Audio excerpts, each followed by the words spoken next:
morning, good afternoon, and good evening, and thanks for stopping by. Welcome to RGV Aerial Photography's deep dive into images he captured this week around the shipyard and launch site in Boca Chica, Texas.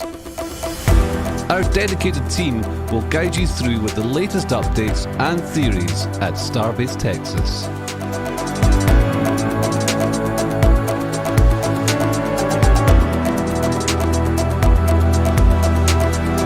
If you're new to the channel, be sure to hit the subscribe button and the bell icon for future streams.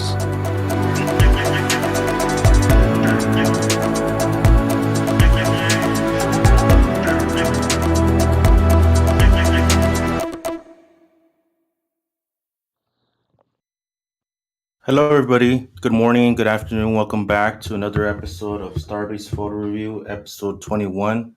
My name is Mauricio, otherwise known as RGV, and today we have some images, aerial images taken on Wednesday, May the 12th, and some ground photos that I took yesterday.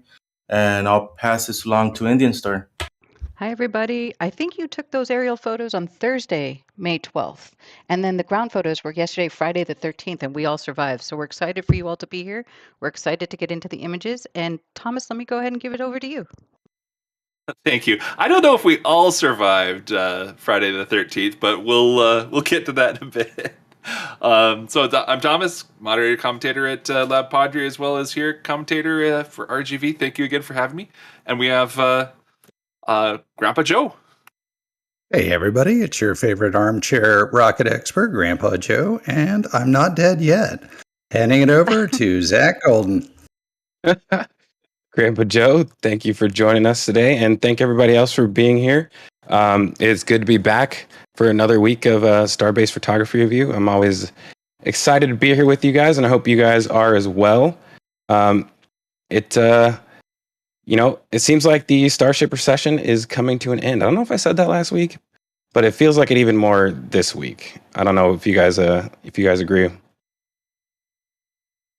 Oh, it's the dry spell is almost over. It looks like things are picking up again. You can almost smell the rocket fuel in the morning. It almost smells like rain.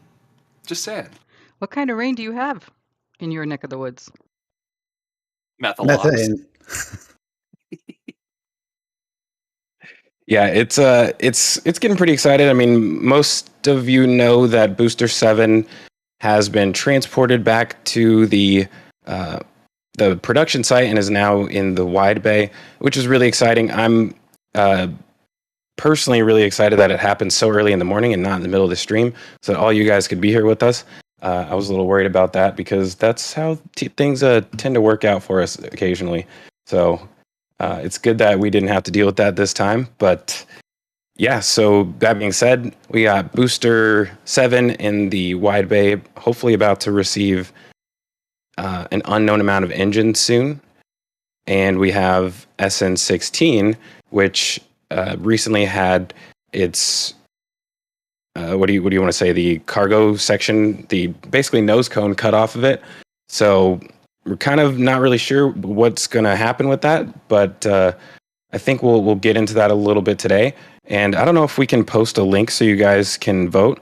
I might show it throughout the show, but I posted a tweet earlier, a poll asking what you guys think the future of SN16 is, and this is what we have so far. So it looks like about 84% of people think that it's going to be scrapped, bring out the torches, and so far about 15% think that it might get transported and restacked somewhere else. So I think we're going to talk about the possibilities of both of those options today. But if you guys want to get your votes in, we'll see if these numbers change by the end of the show. But it seems like most people are overwhelmingly thinking that SN16 is about to meet its permanent end. So we'll see. It isn't so. I try not to get attached, but yeah, the Friday the 13th was not kind to 16, as you could see. The head, it lost its head. I always have to remember. Yeah, I always have to remember. It's just an object. It doesn't have feelings. It was just one more on the roadmap to success. So you say. Let's see. I agree. I mean, it's it's tough for some people, for some reason, getting attached to inanimate objects. But I get it. It makes sense to me when you have a vehicle that's flown, like SN 15. Something that actually had a pretty major milestone. Honestly, SN 20 kind of deserves it too, because it went through a pretty major testing campaign along with Booster 4. So, I'm kind of hoping that they stick around for a little bit. And as you guys have seen, they got rid of Ship 16 and replaced it with Ship 20, which we can actually see up here, which is really cool now that we have starships facing all different directions. So on one side, you can see the backside of Ship 20 and the front side of Ship 24, and then from a side view of Ship 15, which is really awesome. So, Booster 5 being an incomplete booster, I personally think it'd be really cool if they ended up, moving that and replacing it with Booster 4. I don't know. There's some other options as well. What do you guys think? I definitely would see Booster 5 heading to the scrapyard, and honestly, Booster 4 right behind it. There's not enough storage for all the prototypes that they're going to be cranking out of here. Speaking of Ship 20, I am very excited. It's almost been a full year, it feels like, since Booster 20 was fully assembled. That was August of last year. They've had that many months of progress and improvements that are going into Ship 24. I'm looking forward to seeing those culminating together. Yeah, I agree. It's looking like, for those of you, well, I don't want to ruin it, I guess. It's only been a few hours since the Everyday Astronaut tour posted, so I'm not going to ruin it for you guys yet. But yeah, it's looking like we're getting close to that first actual orbital flight, both on the regulatory side and vehicle-wise, especially since Booster 7 had a successful surgery. So I think that we should all probably start getting really excited, because it seems to me like things are getting serious, and I think some of the stuff that we'll show today kind of further proves that, in my opinion. So with that, maybe we should hop in, and I don't know, where you guys want to start? Oh, I always love Sanchez. Where do you want to start today? I think Mauricio should. What's your favorite location? Actually, we should talk about SN16, huh? Should we just jump right in? Yes. Yes. And by the way, as Elon said, the first orbital launch attempt. He's got a little doubt that they'll actually make it, but he's been way more successful than he expected several times in the past. Agreed. So I actually I may need the original image for this, because currently I have this cropped one. I'm not sure if Mauricio accidentally saved over the original, but if you guys haven't seen this yet, this is Ship 16 in the wide bay, and since then I believe it's been moved several times. The nose cone, correct? Yes. And according to Dave, the new video shows it in the scrapyard. Yep, I heard it was in the scrapyard as well. So what is a scrapyard really? It's just until they take a torch to it, anything can really happen, right? It could just be exactly a temporary spot, right? 100%. Storage. Could be just for storage. Yeah, I think there's some good shots that we have of the nose cone, actually, which we can see right here. Let me switch over to that. From the ground angle. So this is the nose cone sitting on the ground. Mauricio got there at the perfect time to capture this, I guess, before it moved. But I don't know. It looks like it's in good shape. Obviously, we can't see the bottom where that cut was made. But yeah, in order to scrap it, they have to take out some important components that are on the inside, like the battery, the Tesla batteries, and all the other equipment that could be used somewhere else. Avionics, Yeah, CFVs. exactly. So I think that's what they would be doing to the tank section of the vehicle if it's going to be scrapped. They would remove all that stuff. But also, if they were potentially going to transport it, I mean, I don't know, Thomas. What do you think about that? Do you think it's even realistic to cut something like this and then re-weld it in another location? Oh, did we lose Thomas? He just stepped away for a little bit. He's having a little bit of computer issue. So Okay, cool. Well, Joe, what do you think? Sorry. We lost both of them. right? What about me? I'm just kidding. Indeed. All right. So my thought is, if you're going to transport it, you would have to reinforce it, which would also be required for reassembling it. So it's feasible, but there would be a lot of work going to go into it that they would be better spent their cycles on making the next orbital launch. However, if they really wanted to, they could reinforce it, transport it, and reassemble it. And since it's reinforced, it wouldn't have to be pressurized. So it could be a lawn ornament for the long run. So I'm all for that. However, if I were going to do it, I would do it with Ship 20 so you could see all those heat tiles and not with Ship 16, as beautiful as she is. Right. Yeah, I kind of agree with that. I mean, it's kind of a tough one. I think no matter how you transport it, it's going to be kind of difficult. Obviously, shrinking it down like this would make it a lot easier, but I don't know. You know, there's a lot of theories going on around so far. Marcus House talked about it in his episode from this morning. The possibility of shipping this to the Kennedy Space Center complex, which is very interesting. You know, there is some truth in the fact that, you know, we've seen how long it took to build this wide bay, which is roughly, actually, I'd have to go back and figure out the date. I'm going to go ahead and say, actually, when did they start it? Probably back in December. So roughly 5 to 6 months. And I don't know, the launch pad at the Kennedy Space Center is at least 4 to 5 months out, if not longer, in my opinion. Potentially even 6 or more. So I don't know. I don't see a reason to start shipping things down there because, in my opinion, by the time that tower's done, they could have their first wide bay completed, or mega bay, we should call it, I guess.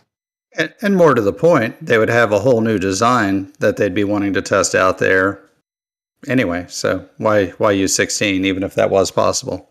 Yeah, I mean, I guess it's a good test vehicle if you need to try installing some other, additional bracing or something in it like that for long distance transportation or something like that. I don't know. It's it doesn't seem all that realistic to me to transport it somewhere else, but I don't know. I think it's definitely a possibility though. So I grabbed a photo. I'm not sure if you saw it because I was having a computer issue there of the Ship 16 inside of High Bay, where you can see where they cut it. Have you looked at that image yet? Yeah, let me grab that one. Because the one thing that I said this last week, that it's like there's a 1% of a 1% chance that they're going to move this to like the airport for Ship 16. This kind of doubles that, so now there's a 2% chance of a 1% chance that it happens to go to the airport. So looking at the top line where they cut it, it is extremely well cut. It's pretty smooth across the entire cut for this. There's not really many jagged parts. A little bit, just a little bit. Yeah, but it's really like they're trying to save it. It looks like it's just above the second weld line, so there's an overlap. So that's a 4-inch overlap where they did the joints, and you can see just a little bit of edge on the right. But yeah, it looks like a really clean cut. I've seen much worse cuts. So they're trying to save it for something. I'm hoping, that they do save it and they do send it off to the airport in pieces, because the telephone wires and everything else, and not just telephone, but power lines, street lights, all those things, you don't have to go through and reduce or remove as many if you do just a couple of segments. So I had 24 feet in height. I had an alternate theory. They have the turntable, obviously not in the Mega Bay yet, but they could have just had a really lazy welder and let it spin while they cut it, and you would get the same clean results. If they did have a turntable in the Mega Bay, that would work. I was hoping they do, and they might, but they could have just been hanging it off the crane and just spinning it the entire time by people, which is the cheapest way of doing I love turntable. That but turntable that's. Sorry, GPJ. I was going to say, that said, I'm sure they're not investing anything into technology to destroy starships, and all efforts are going into technology to build them. Yeah. Back to you, Indian. I was just going to say, I wonder if that turntable we saw last week would be going into wide bay / mega bay. Just a thought. It's gone from the tent, so it's not there anymore. And I couldn't find it when I was out there, so could be. Maybe. Woohoo. That is an absolutely wonderful idea. And I love that they integrate the turntables with the welding robots, and they have those welding robots in different workstations so that as it turns, it can automatically weld a perfect seam around the Starship, or Did you near say perfect. Magically? Auto-magically. Automagically. You know. Huh. I like that, actually. That's an IT term. Sorry. Well, it's looking like people... Oh, go ahead. Quick question for you about all of this. Kite asks, could a half booster or ship be flown as an underslung load to Cabro or another nearby airport or airfield using a super heavy lift helicopter? Any thoughts on that? It's like a lot of effort. No, unfortunately, even like the Skorskys or the Russian Hindi, they would not be able to lift it. They could lift segments, but might as well drive them on SPMTs down the road if you're going to do that. Oh, actually, if you cut it up into segments and then lifted by a heavy lift helicopter, you could avoid taking down all the power on the way. Well, that just sounds like a lot of fun. I know, right?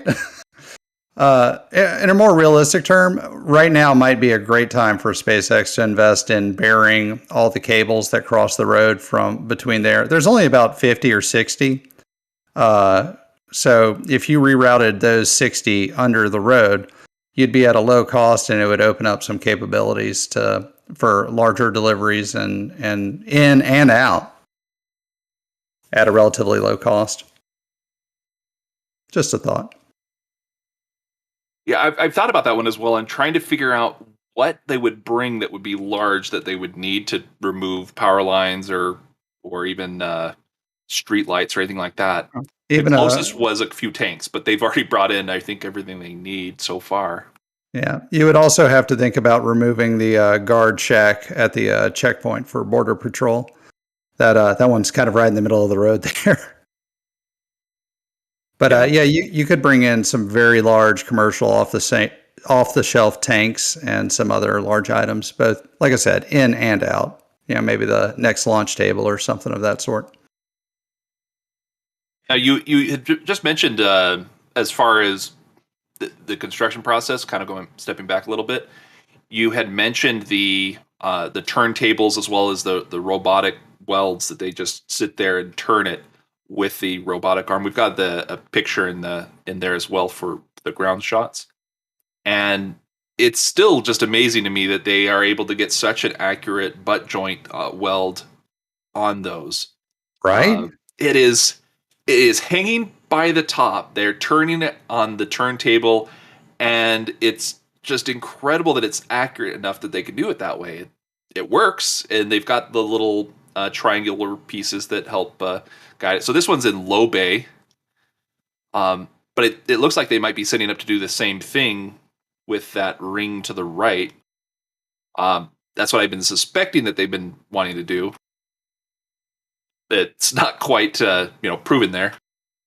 The idea would be that they could use that as well for the nose cones. So what I'm hearing is the robots are coming for our jobs. Got it. Making our jobs easier. But you better know how to program one of these robotic arms, otherwise you're going to be not paid as well. But get back to work, you slave. No, you're better off having high quality welds, and I think quality is the main factor here. Those robots are $100,000 a piece, if not more. So, yeah, definitely not cheap. Well, let's see. Do we have any questions before I, move over to? I don't know. I was going to go over to the Macy's side since we're, typically just creatures of habit. Yeah, let's do it. Macy's it is, or Massey's. Like Macy's, I actually need to go get me some summer clothes. That's why I keep saying that. I always say Massey's because I'm from the South. I say Massey's too, and I'm not from the South. I'm from the West. Yeah, it just doesn't sound right when I say it. So here we are, and you guys can see that there's definitely more concrete work about to happen here. They're adding some additional grading for that. And yeah, I mean, it seems to me like, well, I don't know, Thomas, what do you think, or GPJ, any of you guys, what do you think is going on out here? We kind of talk about it every week, but my opinion has changed slightly. So the original idea was that this was going to be a rocket engine repair storage facility, maybe even testing after flight so that they didn't have to take it all the way back to McGregor. If that was true, you would, of course, need all the concrete for the workshop itself. But then if you were going to have test stands, you would have to have the commodity storage, you would have to have the piping, you would have to have the stand itself. So they've got bits and pieces of a lot of different things all around the Massey site. So it's kind of up in the air, but I could definitely see a workshop being built out here. And after that, anything's possible. Too early to tell. Yeah, right now it's kind of obvious what it is. It's storage. They're storing everything that is useful for Star Factory, as well as maybe Stage 0 or anything that they can really put in here. So it looks like maybe even those water tanks and those water systems up at the top right really is just storage for later use of those tanks where they want them. Because it doesn't look like they're quite hooked up to anything yet. They're just sitting there, have lines on the ground, but they don't do anything. It looks like they're just waiting for a use, or if they are getting used, it's not complete yet. So, Zach, what do you think they're doing? What's your new insight?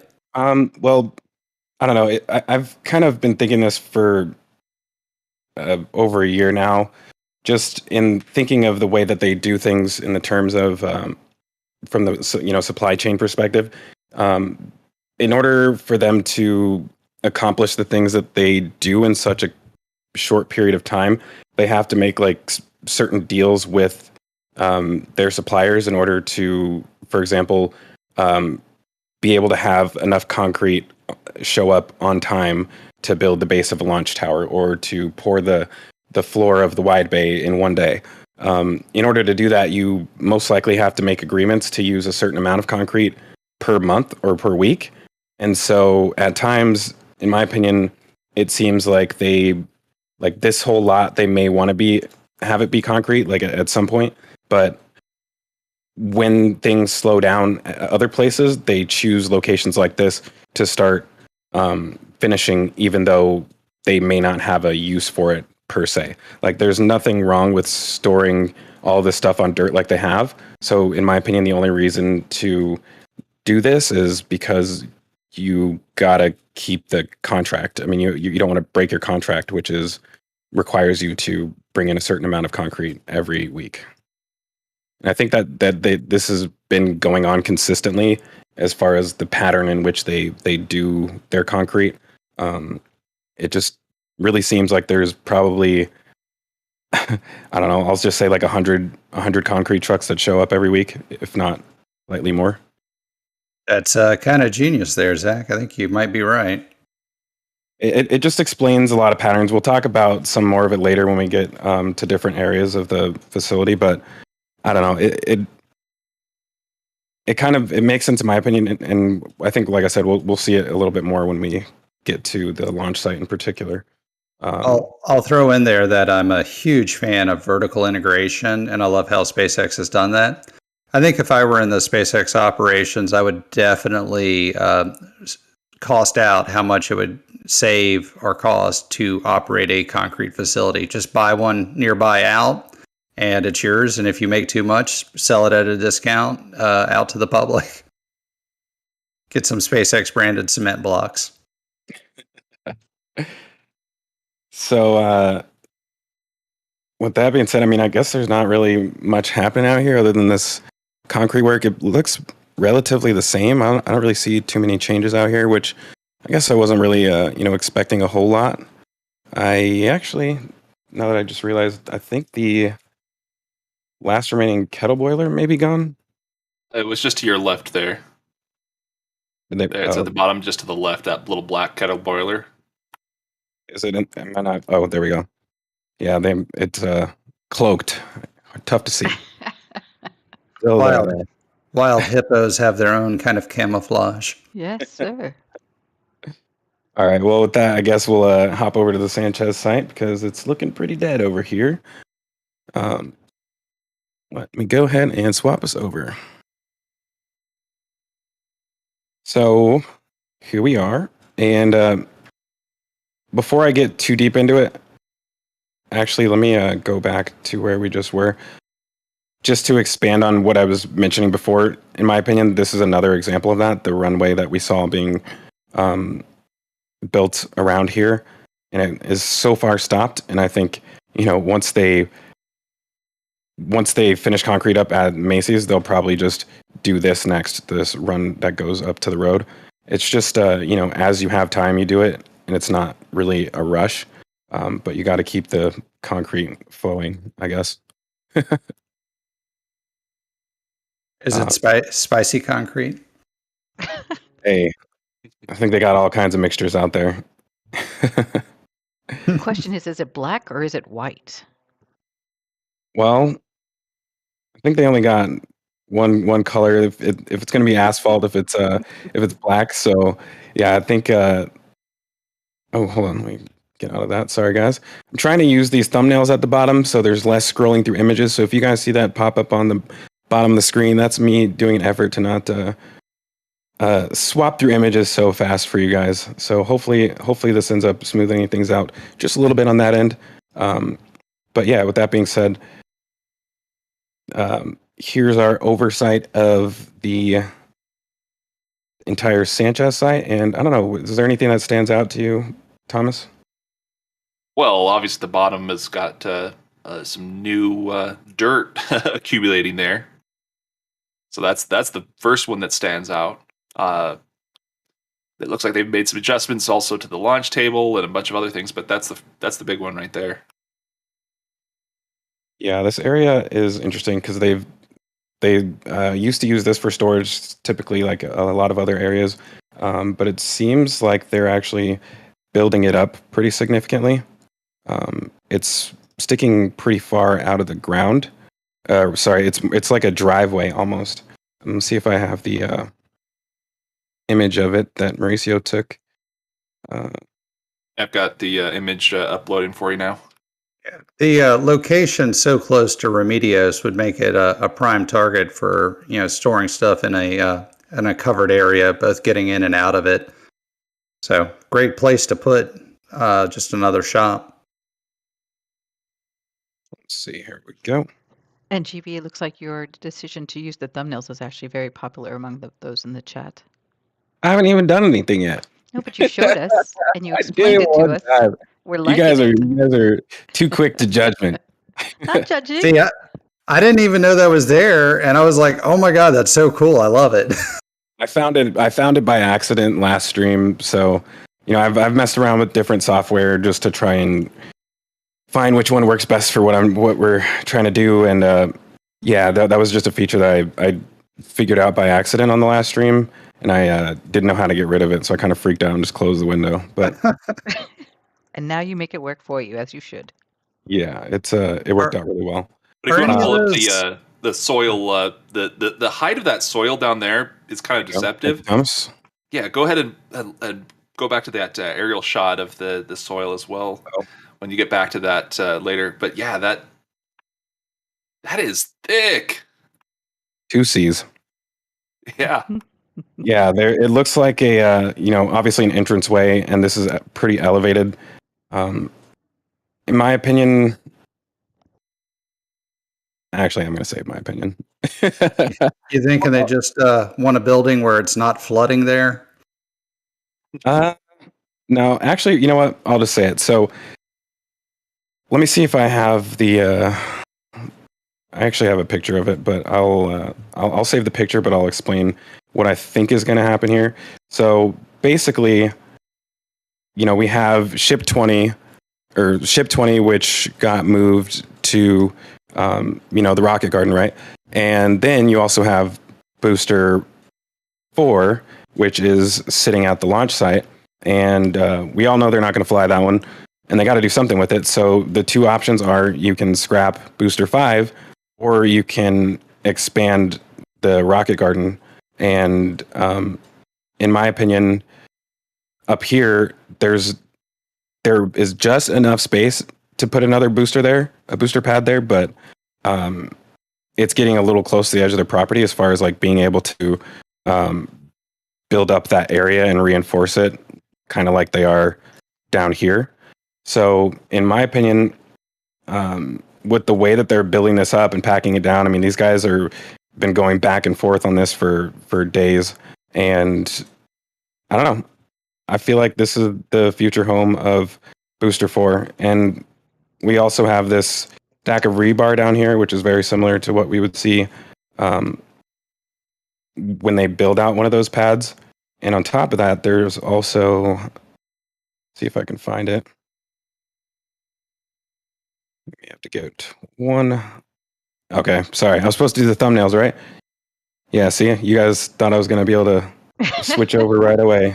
No, it's going to be tough to remember, but here we go. We have faith in you. So these right here are the pads that they use. These are steel embeds. These are like probably some of the largest embeds you'll ever see. But these embeds right here, this is what they look like when they're right side up. And these are the pads that they put in a pattern for the actual display stand, I guess you can call it. And there's more over here. So yeah, they're pretty much just staged up right next to this pad. And it doesn't look like they're preparing it for that necessarily, because these have been here forever. But the rebar hasn't. This is kind of looks a little bit new. So I don't know. In my opinion, I think that we might see a booster staging pad here, or a booster storage location here. And you may be able to fit multiple of them, honestly. I feel like you could fit like 3 or 4. Too? Sorry. Yeah, and that's awkward though, because I mean it's going to completely ruin the view of the ones from behind. You'll obviously just have to turn the corner and go drive up to them. But I don't know. I feel like that would be really awesome to see that right here, especially given that it has 20 engines on it. I mean, you'd be able to drive by and look at it. That would be pretty awesome. And it's also closer to the highway instead of being way back in their property. So, as they let people park here, you get out and take pictures. I don't know, maybe they put up a fence around it so that you can walk up close and be able to see the engines and whatnot. I don't know, guys. We'll see, but that's just my thoughts. I'm with you. So I posted in Livecoms my speculation for how I think they're going to do ship parking. You got to remember, they're not just making 4 or 5 ships. They want to make hundreds. So they're going to have a lot of storage eventually. Yeah, Elon wants to at least 1,000 to go to Mars. So maybe this is how you do it. You're going to pull that one up? Sorry, I was looking at. Yeah, so this is I forgot about this image. It's one of my favorite silly photoshops I do. A classic. Your Mega Bay was jeez. You get a starship, and you get a starship, and you get a starship. Everybody's going to Mars. This is like the worst case scenario where it's like they just keep building starships and they haven't launched them because they can't figure out the booster. I don't know what's going on with there, but that looks really expensive. What you forgot here was the SPMT parking lot, because there would need to be like this whole area would just be filled with SPMTs down here. You got the giant to the left bottom corner that's moving the starships around, apparently. You went a little crazy on the clone tool there, no? What? What is a clone tool? I hand drew each of these. And the drop shadow as well, or the shadows as well? I'm not saying I can't give all my secrets away. But I like no, Mauricio just called you out, my friend. Yeah, no, obviously, yeah, this is a lot of Photoshop clone. But that right there is only, I think, I got up to 600 starships. So this just gives you an idea of the scale and just how absolutely ludicrous their mission is, that I fully support. I love ludicrous ideas and reaching for the stars, you know? If you're talking about like 1,000 starships, this is just the Boca Chica side of things. If they go as much as they want to, this would be massive. So and let's not forget their real parking lot might be more so in orbit. Or between Earth and Mars, basically. You're constantly going through and moving these vehicles, but that is incredible. So there is a quick question from Hoodlum182. He asks, who does the empty space piece of land on the corner belong to? He thought he saw a for sale sign. I believe we did see a for sale sign for a while. Yeah, it's got a private owner. I know that the guy who has the statues at the very top corner, you can see that gray looking object right there. It's the truck with the statues. It's the steel workers at lunch. I can't remember the exact name and the person who did it. But anyways, the story behind it is that he wants to do a tile factory, I believe, on that particular site. And he's agreed with the landowner, I think, to hold that statue there for the time being. And maybe they want to build a tile factory there for Elon, but Elon has not agreed, obviously, so far. But yeah, it's a private owner. And that image you were looking for is lunch atop a skyscraper. That's the original. Okay. And Mauricio, do you remember the name of the gentleman who created that statue with all the gents on it? I would have to look him up, but it was I would probably have to look him up. We had him on I think we did a feature on one of the Starbase photo reviews a while back, and he was in the chat as well. But and you also did the photo review, right, where you did the after, and he came to that for all the photographers on Twitter. Oh no, that was something totally different. He just showed up to the stream that one time.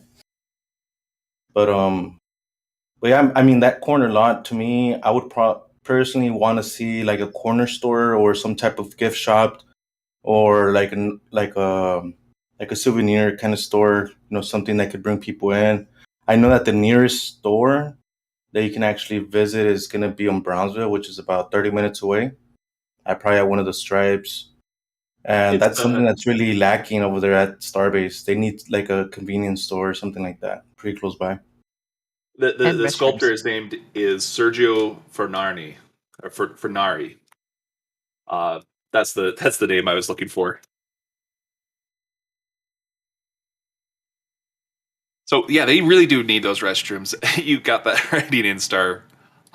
Everybody who's been down to Starbase knows there are no restrooms, public or otherwise, that you can get access to down there at the site. So you have to find something closer to Brownsville to go to, and it's basically a couple of restaurants down there are the easiest access as far as bathrooms go.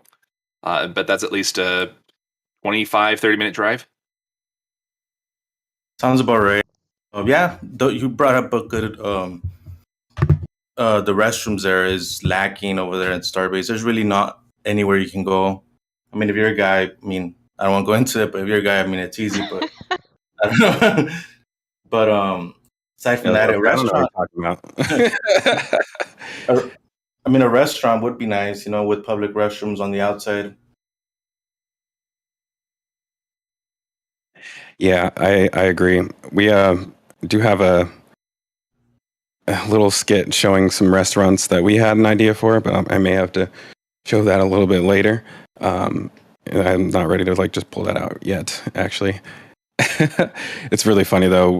Matter of fact, I may have to find it in the background once we move to another area. But really quickly, I did want to mention this transport stand. Actually, hold on one second. I'm going to try and find that now that I'm thinking about it. It's actually really funny. While you do that, I have a quick question from Crispy. He or she asks, what do you think Starbase Boca Chica would be if SpaceX never gets the approval for an orbital launch? Do you think it'll become like a museum? If SpaceX had never been there, it would have been a quiet little retirement village. So what if they don't get the orbital launch license, though? Well, if they don't get that now, it can still be a R&D in terms of pathfinders, but honestly, it'll quickly probably be shut down and all the operations shift to the Cape. I couldn't see them surviving or keeping this open. It would they might do some pathfinding testing, but it'd be very, very limited. So let's see if this works. Here we go. So this was made by Jeff, who also did our intro, and this was our idea for what this facility at the intro of the site could be used for. So we got a Chipotle up front, a KFC, we have a McDonald's, unfortunately, Sonic, and of course Subway. I was actually going to go for Taco Bell, but Jeff doesn't like Taco Bell, so he threw Subway in there. But yeah, I think it would be cool having. Even, when I first saw this area pop up, I was hoping that the doors would be on the backside and, they have an access area for people who are visiting, whether that's just restrooms or, food, places to get food, whatever. I mean, it would be nice, or even observatory. That would be really awesome. If you could sit in here and look on the inside of the facility, like you're in a protected cage at the zoo or something like that. Like Stumpy. Yeah, Stumpy in the container. I'd like to mention that that was actually one of the conversations we did have with Sam Patel when we were down there in Boca Chica was, what does everyone down at Starbase eat? And the number one answer was PB&J Uncrustables. They eat those by the handful. Oh, no. That sounds terrible. I know. They also have gourmet food prepared on site for many, many people. They used to do food trucks in Hawthorne. Mm-hmm. Oh, that's true. Yeah. So the latest theory on the food is from Dave that the Ryder vans are actually what are bringing the hot meals around. So you'll see the Ryder trucks, the white Ryder vans. They're using those, it sounds like, mostly for food services. They happen to be quite a few of those vans over at the Prancing Pony, where they've got a industrial food kitchen. Oh, really? Let's see if they're there. I will get us over to that location, see if I can find it. And you gents may have to recheck your restaurants, because Dave made a very good point. Dave Avery says, "Whataburger, it's Texas." Or Church's Chicken.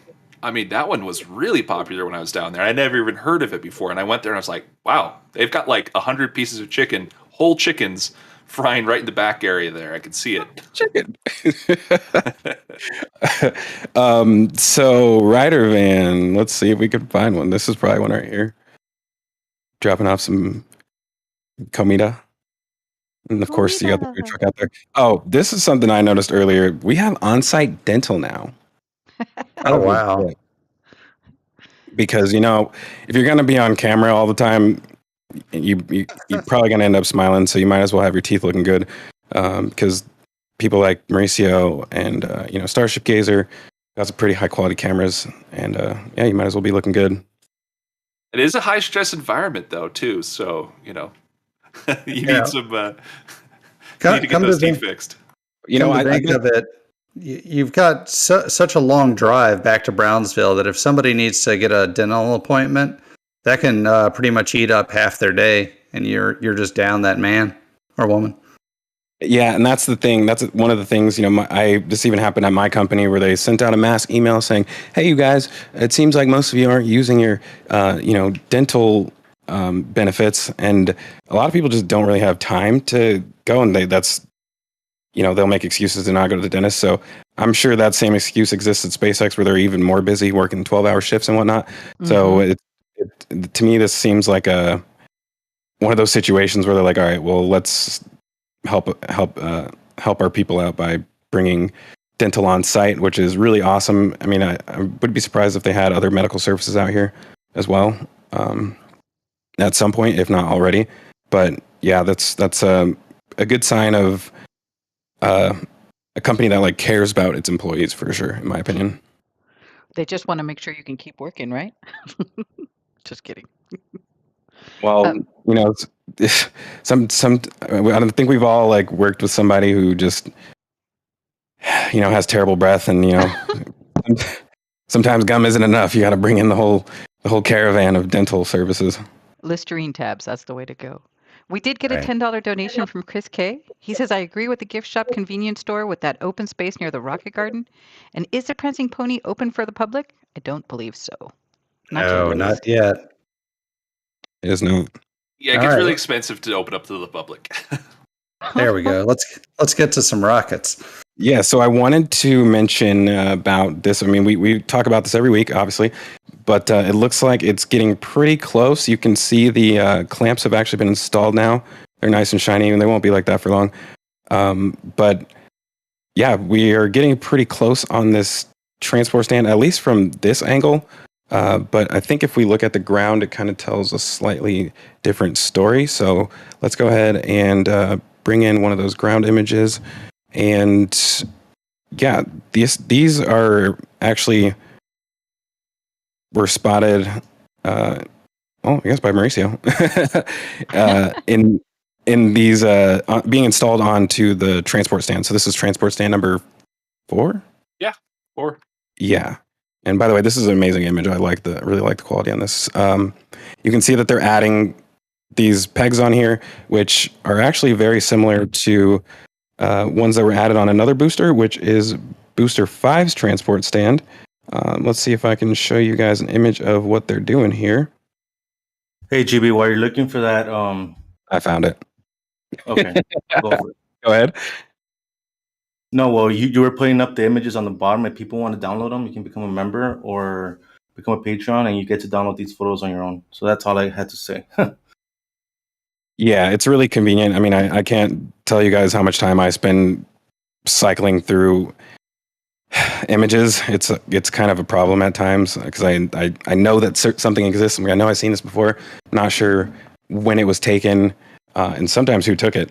But yeah, it's nice to be able to have historical imagery of all this stuff. I mean, whether you want to see stuff that happened this week or you want to go back, all the way to, let me see, my earliest, what I have saved from Mauricio goes all the way back to August of 2020. So every flyover from August of 2020 are all still on his Patreon. So if you guys want to go back and see how things were constructed for yourself, or just to take a trip through memory lane, it's definitely worth becoming a Patreon member because you can, like I said, have access to everything, all of that past stuff. So definitely encourage you guys to do that. And on the way, you may find some more questions that you want to ask us in the show, and yeah, we definitely like that as well too. And you guys are equally as engaged. So We love that.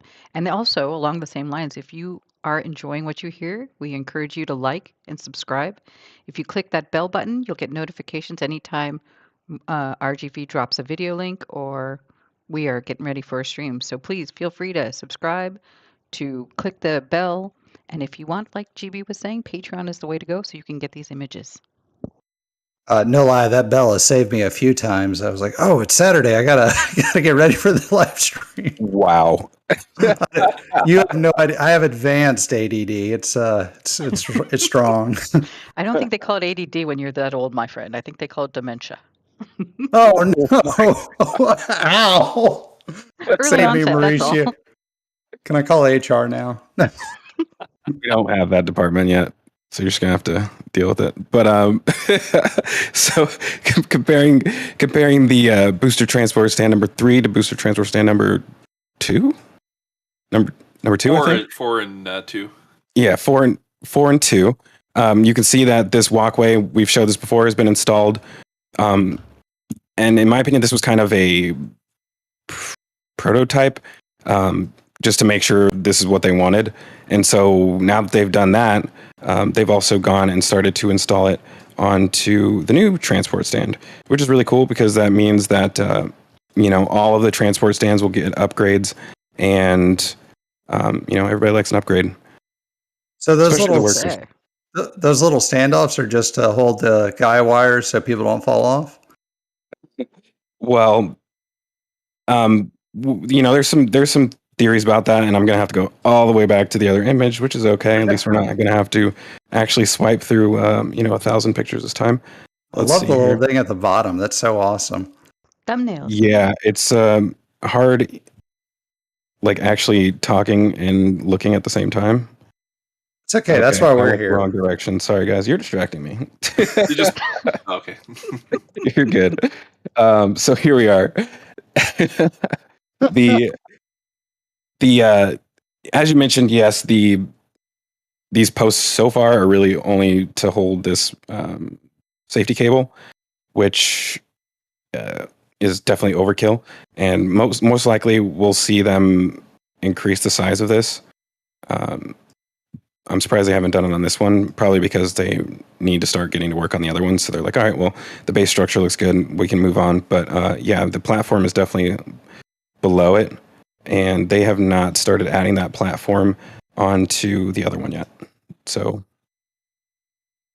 yeah, I mean, we know that that's what they're going to do, though, and that also means that this one's going to take a little bit longer to complete. So it did seem like it was getting close to being done, and then maybe we should see Booster 8 getting its full stack soon. But I think that this is one of the always the indicator of when we should see that booster stack completed.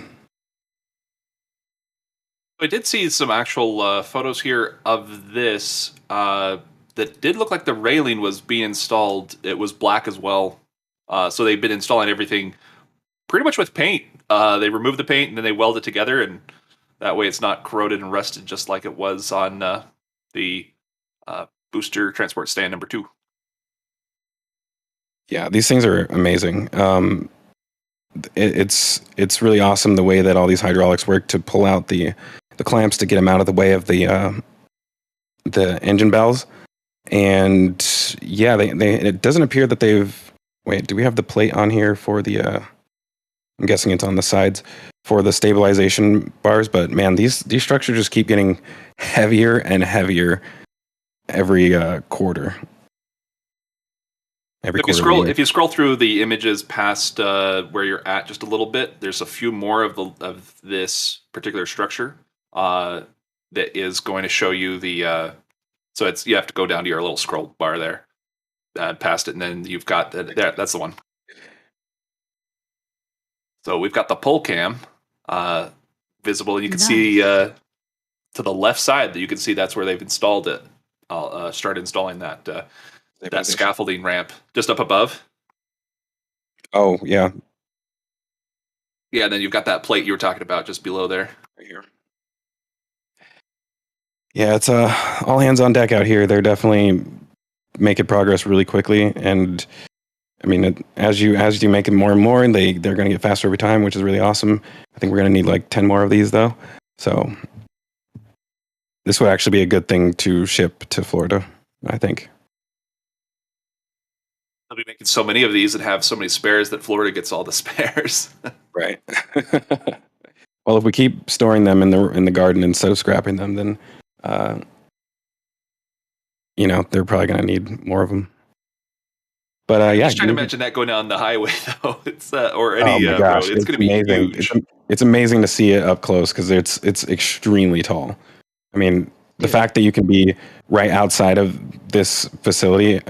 I mean, the wall here is tall as well. It's like I don't know. It's definitely over 10 feet. So you're standing next to this wall, and you can still see the booster stand, transport stand behind it. It's incredibly large. Like the 8.5 entire foot top. shipping container. Sorry, Tom. When you first see it, like if you never even see the Starship and you just see that, you're like, yeah, this is what they move it on, and they showed it to you up close, you'd be like, nah, there's no rocket that big. But yeah, it's impressive. Yeah, so they'll roll them down Highway 4 probably, and then barge them off to Florida. That'll be impressive to see those going down Highway 4 like that, just barreling down the road. I most definitely agree. I actually am sad to say that it seems like there's not a whole lot else happening at the Sanchez site this week, which is always sad for me. But that just means there's a lot of things happening at the launch and build site, no? Yes, and Yeah.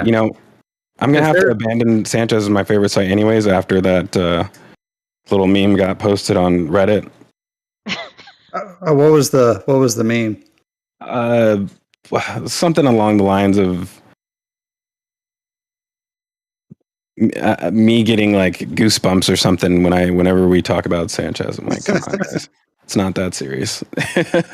Yeah, But if there's a stage 0, Sanchez is like stage -1, and Well, no, and goosebumps come when we talk about stage 0 because it's stage 0 Zach.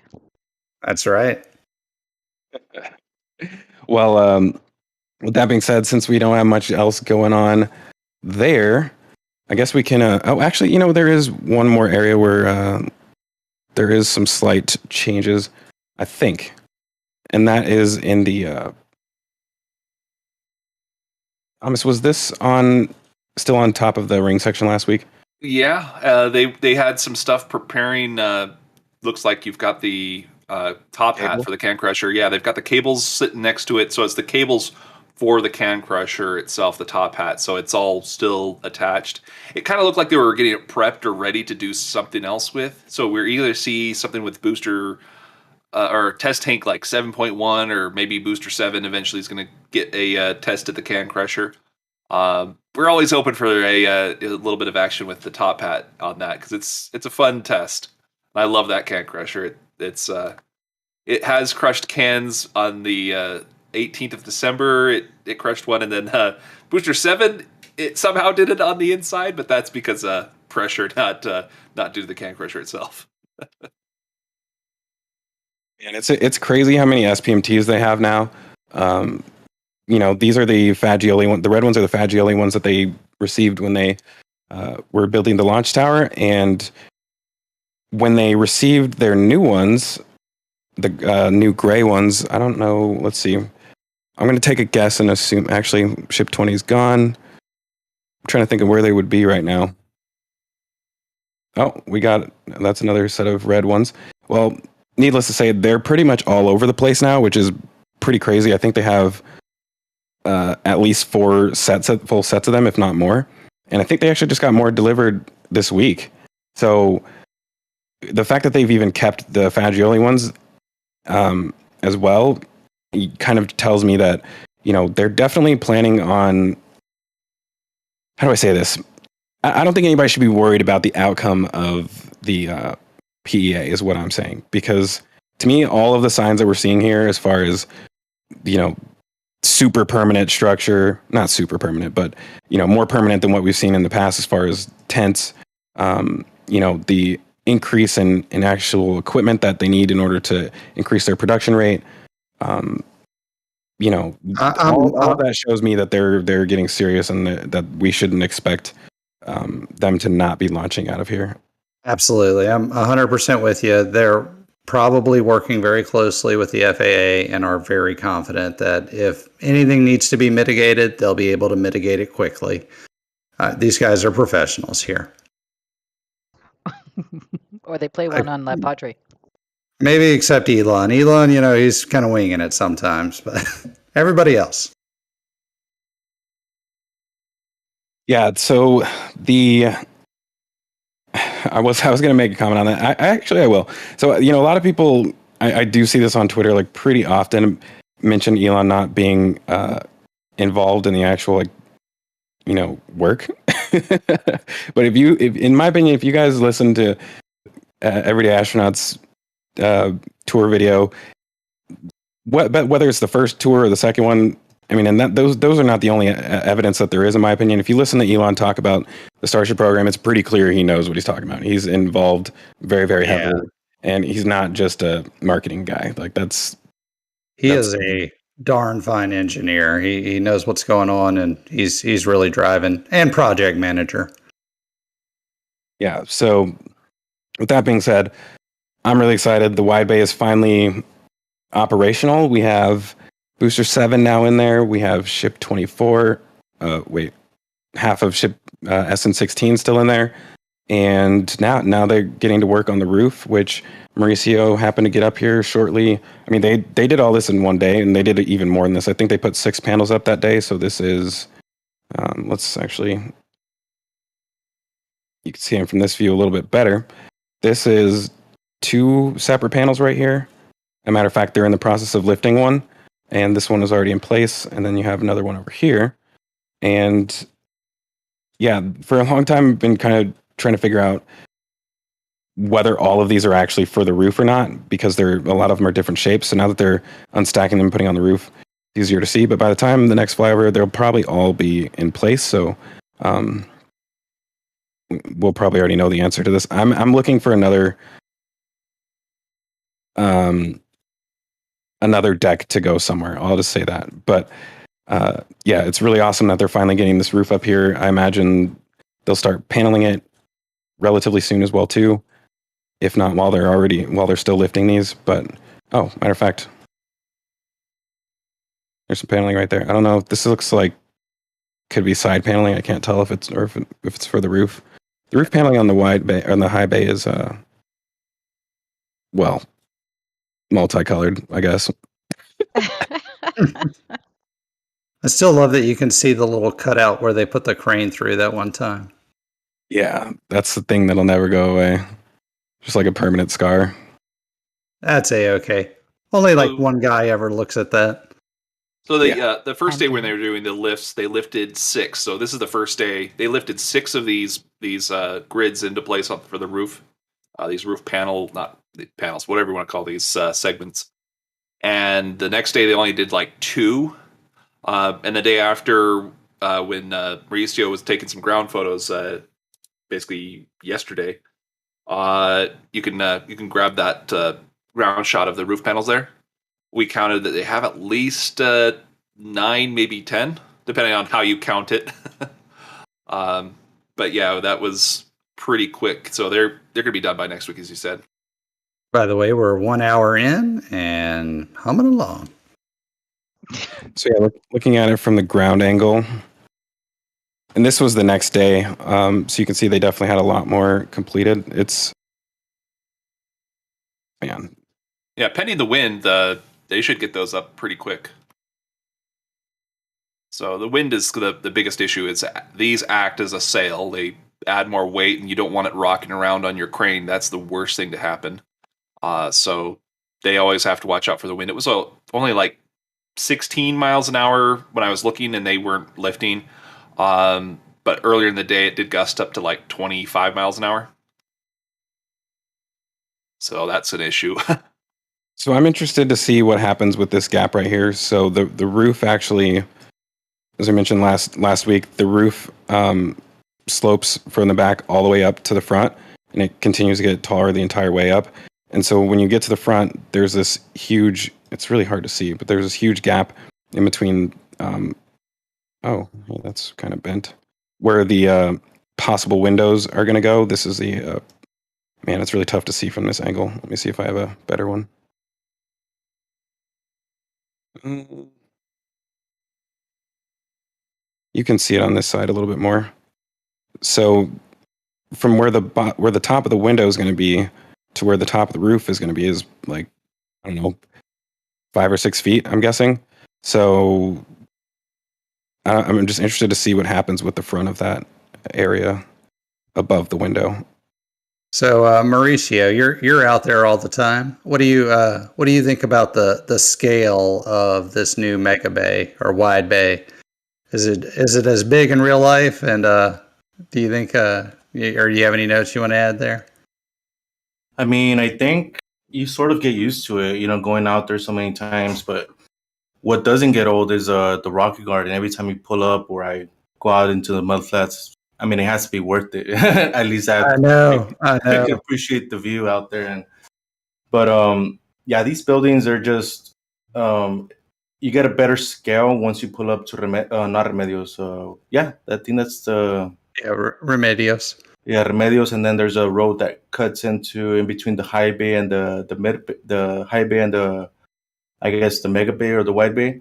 That's where you get the perspective, and it's well, yeah, these are some of the biggest buildings we have down here in the valley, so in South Texas.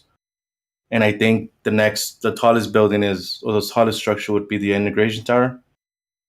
And so yeah, they're pretty huge, especially for down here. Especially right by the coast there. And you say Remedio so much better than I could ever say it. But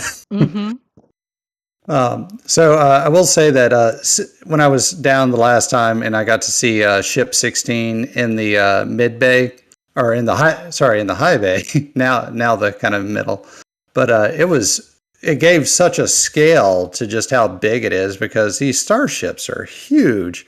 And the fact that they sit inside these buildings, it's mind-blowing. The whole operation is just completely mind-blowing. And I cannot wait to get there to see a full stack. I wish I had gone for the last one. Yeah, one thing I do have to say about Starbase in general is that most of the population down here in South Texas don't even know it even exists. And that's one of my...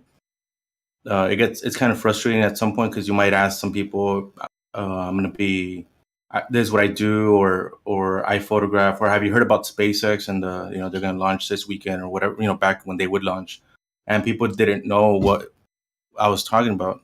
Even people from South Padre Island, which is like, what are y'all looking at? Because we're there waiting with the cameras, waiting for the launch or whatever, and they'd pull up next to us and ask us, what are you guys here for? Is there something happening?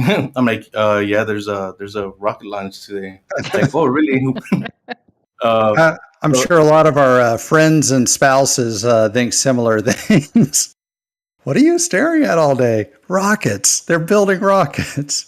It really does give you just a childlike wonder at how amazing, this is. And like Elon says, it gives you something to look forward to. This is building a future that humanity can be proud of. And I mean, not to get too philosophical, but man, this is really amazing. And I fully support it. Yeah, it would be interesting if the local media would at least cover most of it. And from what I've asked around, just to local reporters, it's just, I guess it doesn't sell. It's not nothing. It's too positive, I guess. Nothing. I mean, if it's negative or something explodes, it's guaranteed to make the media, to make the, to be covered on. But since it's just, kind of average news, it won't really make it on TV. Yeah. The next explosion, though, there you go. It's all over the news for all week. Well, let's hope Suborbital makes it without an explosion. Yes, ma'am. Indeed. And we can change the media. We'll make them do it. We'll own the media. No, I'm just kidding. Are you still there, Zach? Oh, I did it again, guys. Muted myself. I had to sneeze. Yes, God bless you. Yeah, thank you. So we mentioned last week that the booster aero covers, these are the brand new ones, have been spotted outside of the high bay and obviously moved over to the wide bay. So that was kind of one of the first signs. I mean, we reviewed these photos a few days ago, so we kind of were expecting booster 7 to enter the wide bay along with these Oops. Whoa, that was cool. Not really. These ring clamps over here, which are, I believe, part of the thermal shield.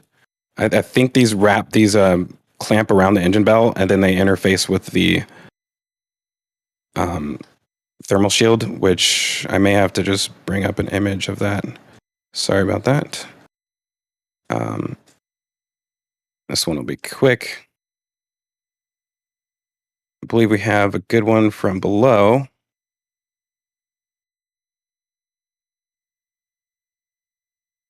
Sorry, this thing is all over the place today, guys.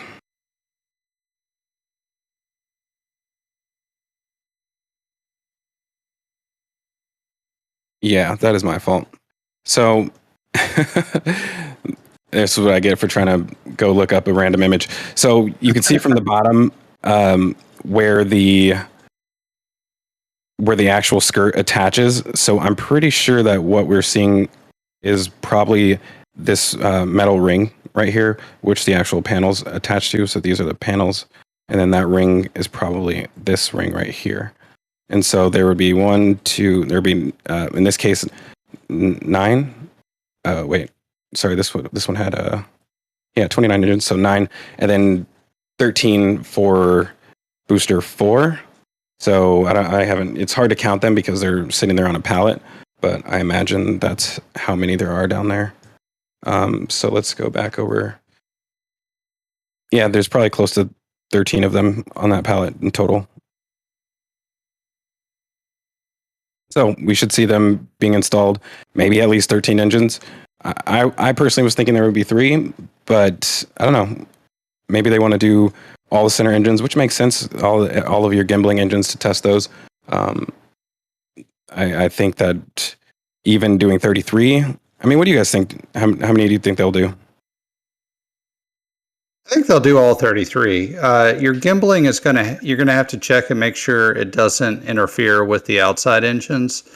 And I think they may have more engines on site than we've seen. And it gives you a great opportunity to start testing your spin up and the other related accoutrement of the outer ring. So my vote's 33 all the way. They have at least 27 on site last count.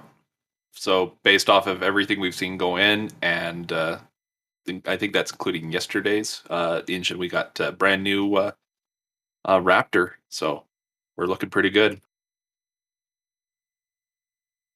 Well, I, for one, am extremely excited. It's going to be nice to get some real action in. I'm sure a lot of people have been very frustrated over the last few months not having any real testing going on, but we're getting close. Definitely getting close. That cryo and the wet dress is, that's real testing too. By the way, there's a great video of the gimbling in live comms, and also my 33 engine render. Let's see here. But yeah, the gimbal is, I mean, man, it looks unreal just how crazy the gimbling action is. And watching that with the shields on is going to be even all the more impressive, especially with 33 of them. How they fit that all in will be amazing. So here we go. Pull this one up. You can see those rings a lot easier now at the bottom where it connects everything together. Down in here. Yeah, so it's really at the base. Oh, that's what those rings are? Image. Oh, awesome. God, that's just, I could watch that all day. That's so beautiful. Yeah. So right there, you'll also notice just all the complexity of the pipes and whatnot, most of which should be shielded. And it's very important to have as little unhardened material under there as possible, because the sound waves bouncing off of the ground, as well as, the fire and the heat and whatnot, you really don't want anything small and delicate getting damaged on the side of those rockets. So the Raptor 2 should have a lot less complexity. Right. Yeah, and due to that decreased complexity, Elon at some point mentioned that they might go away with some of that shielding, so it's going to be reduced down to only so the more critical areas get shielding. The rest of it will be left exposed because it's just metal on metal, and there's not going to be a lot of issues there. It's the wires and the pneumatic lines that are sensitive that are the ones you have to worry about.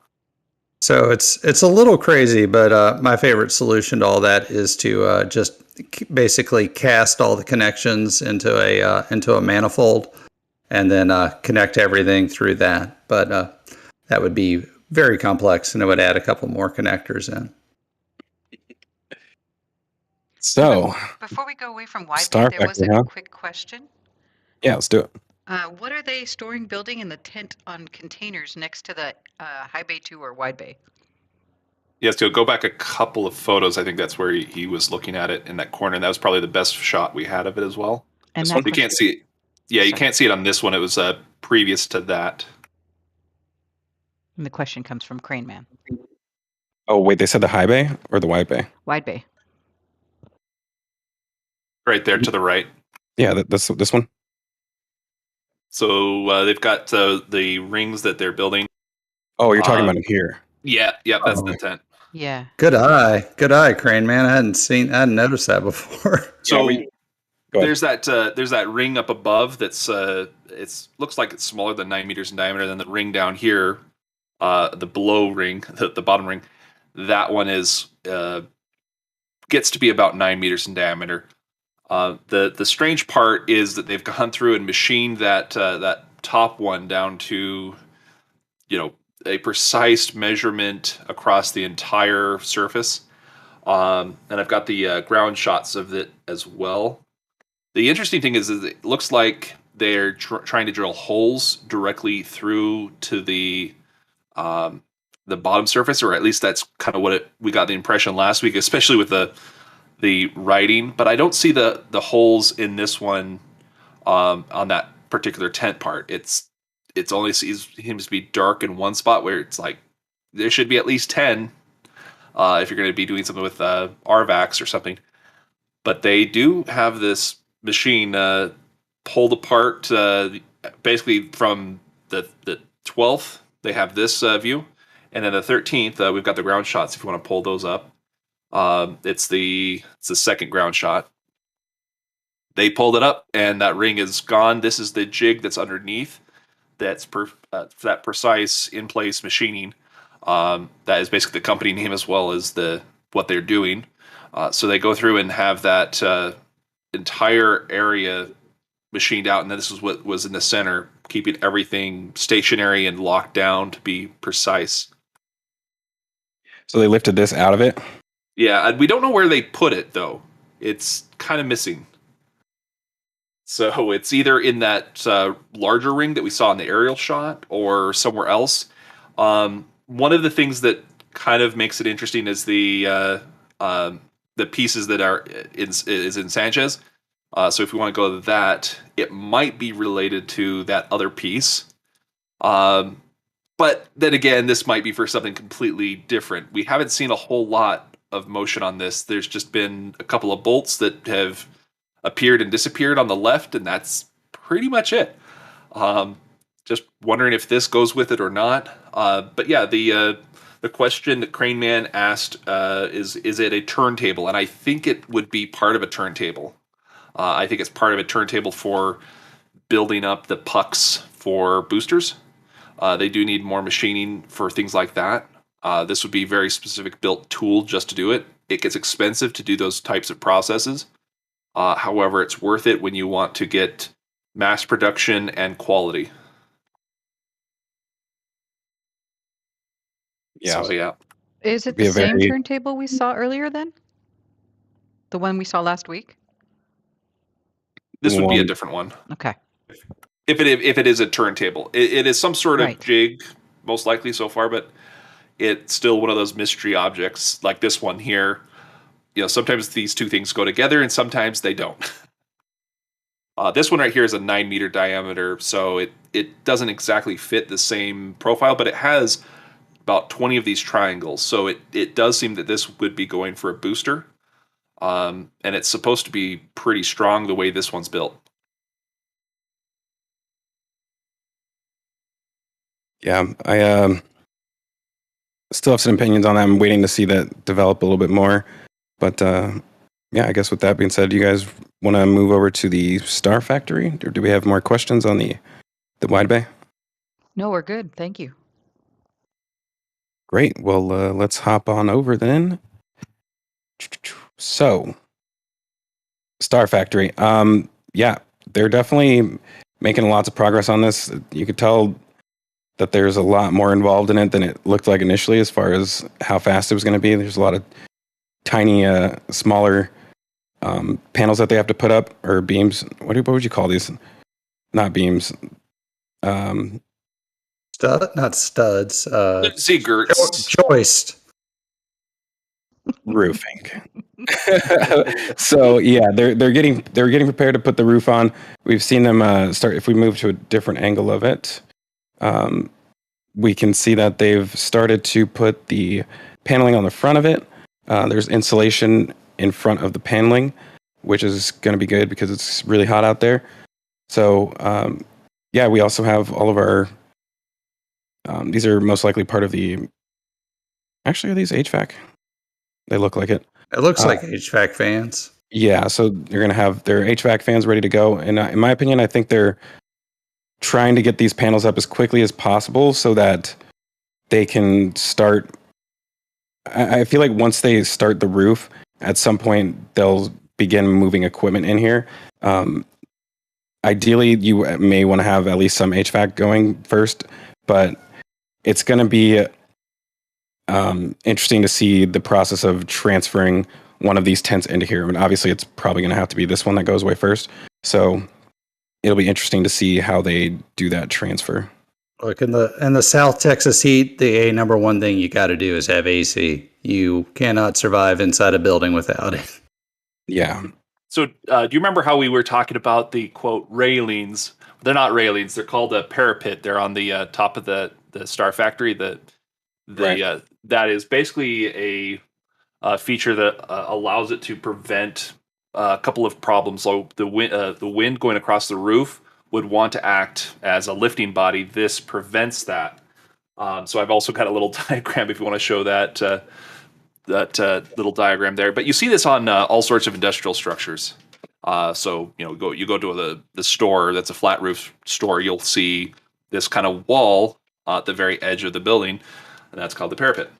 And our good friend Philakid, he's a architect. He knows a lot about these things, and so it was really enjoyable to go through the entire process of these. And then I found this, and I was just like, wow, there's even more to these things than I even realized. So it's just so much fun to learn about how these structures work, and there's other dynamics at play. But yeah, anyways, that parapet is got other gutters. They've got gutters going to be coming out of it, and they've got at least one side it appeared to be next to the door on the left that they had like a pipe in that area. So it's now on the right side on this one up at the top. It looked like they had a pipe in the ground, so it could be that they've got their drainage from the roof will go through to the side in that area. Do you think they're going to be leaving the spacing in between the building, between the Star Factory and tent number 3 there? Probably. So the reason why is you'd leave the building separate. Otherwise, you're going to have a fire code that would be like have a sprinkler system with so much water, but now you have a nice fire break between your buildings. And so they don't have to have as much water on site and pumps and other systems that are expensive to go with it. But So Thomas, you just keep the buildings themselves separate a little bit. it doesn't seem like that's a big enough break for the fire between the building and the tent. And I understood Star Factory was going to take over for all of the tents. Is that not the case? It should. It's just the question of, are they going to keep it as separate buildings or have a fire break? The wall itself can act as a fire break between the buildings. So that's one way to look at it. Then you can also have, let's say if you built additionally onto this building, which I don't see anything showing that quite yet. You could just continue it off to the left, but you'd have to change a bunch of elements that are existing. I'm thinking it's going to be one continuous structure, in my opinion. It's the one that they have at Hangar X is pretty large. Obviously, this is going to be much larger, but I don't know. I feel like they build structures like that all the time, especially if you look at the Tesla Gigafactory. It's Yep. even, just so much larger than this that I don't know. I feel like it may not be that big of an issue. The only thing that makes me wonder that whether or not that'll happen is the fact that obviously they're throwing walls up, but there's nothing to stop them from taking them back down after once they connect the two structures. But one of the good things that I wanted to mention, because to some degree I'm sad about this structure, because I feel like they may be able to transfer ring sections all the way through it without it ever coming outside. But with that doorway being on the front, there is a chance that we may see some rings moving in and out. But it's not a very large doorway. So I guess the point is it's all about the code. As long as you're able to meet the code, you're able to do pretty much anything you need to. And I do like the idea of having it as a large building where, yes, the rings can go from one side to the other. That would be nice. That would definitely make it easier access and move the flow of production a lot smoother than if you have to go through only 1 or 2 points total. The chat seems to agree that it'll be one building, and they're quoting the EDA interview from today, where Elon says it's going to be one building that covers them all. So We I haven't guess gotten we'll that see. far. Thomas got about halfway through it. I think I watched the whole thing. I think I remember him saying that, though. Yeah. Well, that's good to know. Yeah, I would not be surprised if it increases in height immediately after this. And then probably flat the rest of the way, but we'll see what happens. But yeah, they're definitely got a lot of steel laid out for the remaining sections, so we should see it fly up pretty quickly. I think, like I said, I'm most excited to see this tent start coming down. I really want to see equipment getting moved over, but again, I think we really might have to wait until the HVAC system is installed before we can expect that. At the very least. You got the roof in there on your mouse. Here we go. That should go on pretty quickly, a lot faster than the. Actually, they still probably need to put insulation underneath this, unless these are insulated panels. They're just the panels themselves. Yeah, so they probably do the same thing that they're doing here, which is you put your insulation roll on first, and then you put the panel up on top of that. So, and here they are right here. Yeah, they're using and those are the same ones over at the BFC shed. Yeah. And yeah, so you just use the panels themselves to help keep it all up together. Once you're ready and done with the insulation, the panel just goes right on after that. And that's why you can't really see any insulation there. It's super quick. Yeah, they're definitely making a lot of progress. Do you think other sections of the Star Factory might be much taller than this? I mean, it seems like they need a little bit more room just to get those rings in and maybe do a 4 or 5 stack. Doesn't seem like it's tall enough. I hope so, because as it is, you have to use about the 60-foot height. This building itself is about 40 feet in height before you get to the parapet, which doesn't do you any good as far as inside the building. So it's internal height that matters. And the way that they build the nose cones off to the right, so at the very front, this is the first EDA interview. You walk by that nose cone assembly, and the entire thing is in 2 sections. So they went from 4 pieces down to 2 pieces. But the reason why it's still in 2 pieces and not just 1 piece is that you have to lift it off the jig. So it's got the gore is what they call that, I think. Where it's all welded together, they have to be able to lift it off of there. And basically that has to be double the height, which will be equivalent of about under 60 feet.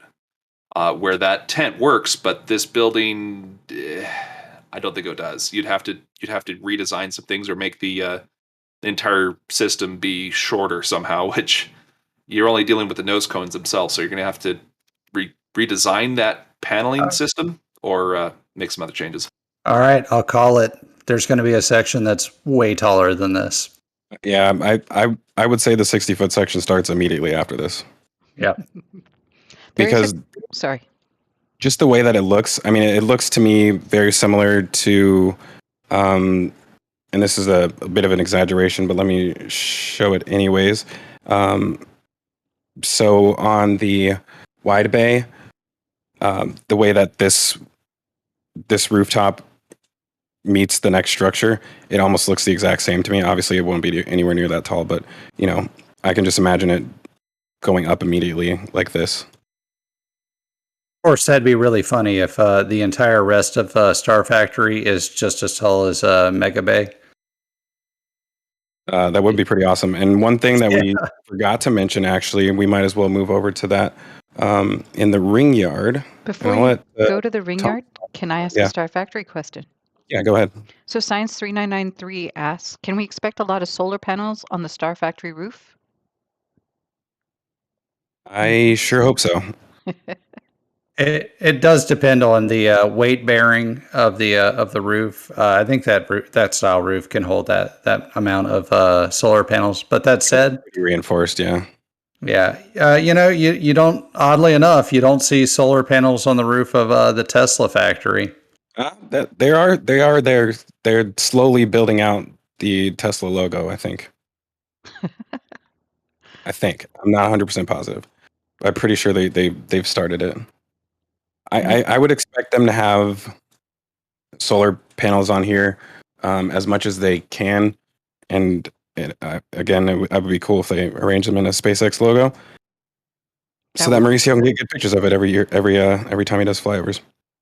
But yeah, I mean, it only makes sense especially if to reduce the needs that you're going to have with the energy facility, the power plant that they're going to build or they want to build. As much solar as possible is going to help you out. Especially, I mean, it just makes sense. You got so much sunlight during the year down here that you might as well take advantage of it as they have already. So. Yeah, and I know we've talked about this a number of times, but I'll reiterate the importance of getting a gas line down there. I think is it's very important to me that it would give you energy and fuel without having to truck it in, and the cost savings on that would be huge compared to the cost of running just a short spur of a gas line off existing infrastructure. Yeah, I personally don't think it's even realistic to do anywhere near the amount of launching that they expect to do here without a pipeline. Right. I mean, even just to run the air gas separator, you need enough energy that a pipeline would help with that. Agreed. There was something I wanted Thomas to mention, since I think he definitely caught the. I'm not sure who was the first one to catch this, but they have made some additions in the ring yard area. Let me get over there.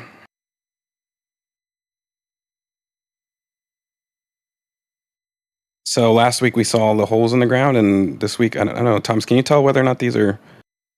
Yeah. So yeah, we were looking at it, and the two questions: was it some sort of drainage system, or were they going to put in some columns? Columns is the answer. That if you scrolled up a little bit more on this image, you'll see that the drain systems that they used for between the tents, just up to the left there, you've got these large drain systems. This is nothing like that. These are the columns. There's a lot of rebar enforcement we saw going in, so that kind of kills that idea of drainage. So yeah, they're going to put some sort of covered system here. I think Elon actually talks about this as well on that interview. It's one of the first things that they talked about. Yeah, it was basically that they were covering things over, and this is one of them. So yeah, this is interesting because of the spacing. It's like barely nothing in between the columns for where the ring sections are. Like, it almost makes me think that they won't be using it for storing ring sections. That'll be for something else, almost like a covered SPMT parking lot or something like that. What about a place for their jigs, like they're using it now, or their load spreaders and things like that? The things that keep the rings from collapsing. Well, I mean, if you look at them, they barely fit in between. They barely fit in between this. Let's see if we get a more straight-on view. What if it's just one big roof structure and it's open all around? So one thing to note, it looks like the width left to right looks a bit longer than up and down. I think it's hard to tell. You've got the circles, which are perfectly supposed to be circular. But going through and let's say moving the ring from left to right, it looks like it should be able to move left to right or up and down on that grid. So it's just barely. So Yep. I think one of the things that I would hope to see is, wherever they build all of the pieces that go onto the boosters in the Starship, like the downcomers and the raceways for the electrical stuff. All of that could be done in a structure near the bays, which would make them fast to move in between them. I don't know. It's hard because it doesn't look like there's going to be. It looks more like potentially a canopy than walls, but I don't know. This is a tough one. We're definitely going to have to follow up with this one. I wonder how quickly they're going to do it as well too. But I mean, if it's not related to storing rings outside, which maybe you wouldn't even need to do anymore with the actual the Star Factory, because there would be so much floor space that it would probably be completely unnecessary to ever have these out here unless they're. I mean, you'd probably just go straight to the bay with them when they're ready. So I don't know. There's. If they do Star Factory right, they could also just extend the factory out into this area and have covered area to park all that. I have a feeling it's going to connect with the rest of the facility. This facility is going to be way bigger than I think a lot of people realize. That's crazy. Matter of fact, I mean, you have this whole area in the front right here, which would basically be not used for anything. You know what I mean? My mind is kind of blown right now, man. I liked your idea of the SPMT racer around that whole ring track. That was actually very funny and very cool and very appropriate, actually. Yeah, this is that's kind of what I'm seeing is a massive like L here. Actually, hold on. Could you technically build another wide bay in front of the wide bay, but the doors looking at each other? Oh, everybody would lose their mind. They would hate that because you would just never see anything unless you're standing out on the highway right here, and you'd have to see things going in and out of both of them. But if they built another one down here, I would be super shocked. I don't know. I can't really see that happening. Wasn't the plan to build several starships a month? And where are you going to put them? Right? Or the boosters and all that. But actually, I think they talked about this. Yeah. In my opinion, I think their most major production is going to happen at the Florida facility. But I don't know. I feel like these are more R&D launches, but we'll see. We'll see what happens. I am aligned with you, GB. I think that's absolutely right. I think KSC will be where we do our launches from in mass, and this is our R&D area. Yeah, it's going to be really, really exciting to watch. The whole thing. Now that I think about it, to end is exciting. I just realized that this ring storage area can be moved in front of the wide bay while they build this other structure. So maybe as soon as this crane is out of the way, they'll move all of this up. They'll move all of this down here and then start that other structure. But they've at least got the ground prepared for it. I feel like whatever they're going to build, it's associated with the rings because they left enough clearance just for that. So that's my opinion. Yeah, I mean, it's such low clearance. It's like I should be worried about people hitting the walls. I feel like the clearance on the Star Factory, the one that's under construction, it has more clearance than that, does it? Right? Just a little bit more. The entrance to it. Well, not just the entrance, but the gaps between each beam, each vertical beam. Let's see. Yeah, I feel like there's an.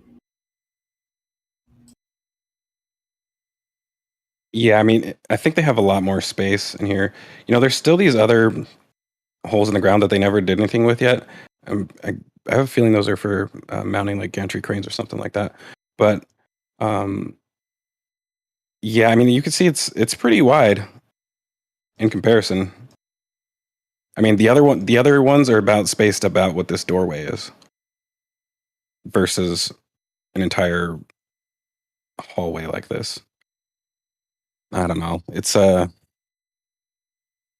we'll have to circle back next week on that one. We're all just super speculating right now. I guess that's what we do all the time, but But that's I've got something in the stream here for you that shows going back to that previous ring yard area that shows the width between where the columns are and what the rings are looking like. So that's just a quick mock-up I grabbed the white ring up above. That's 9 meters in diameter. Just moved it over to the right. You can see there's plenty of space. So they can move in any direction in there. So that's the good news. It's the jigs themselves that might not be able to fit properly without going the exact same direction in parallel to those beams.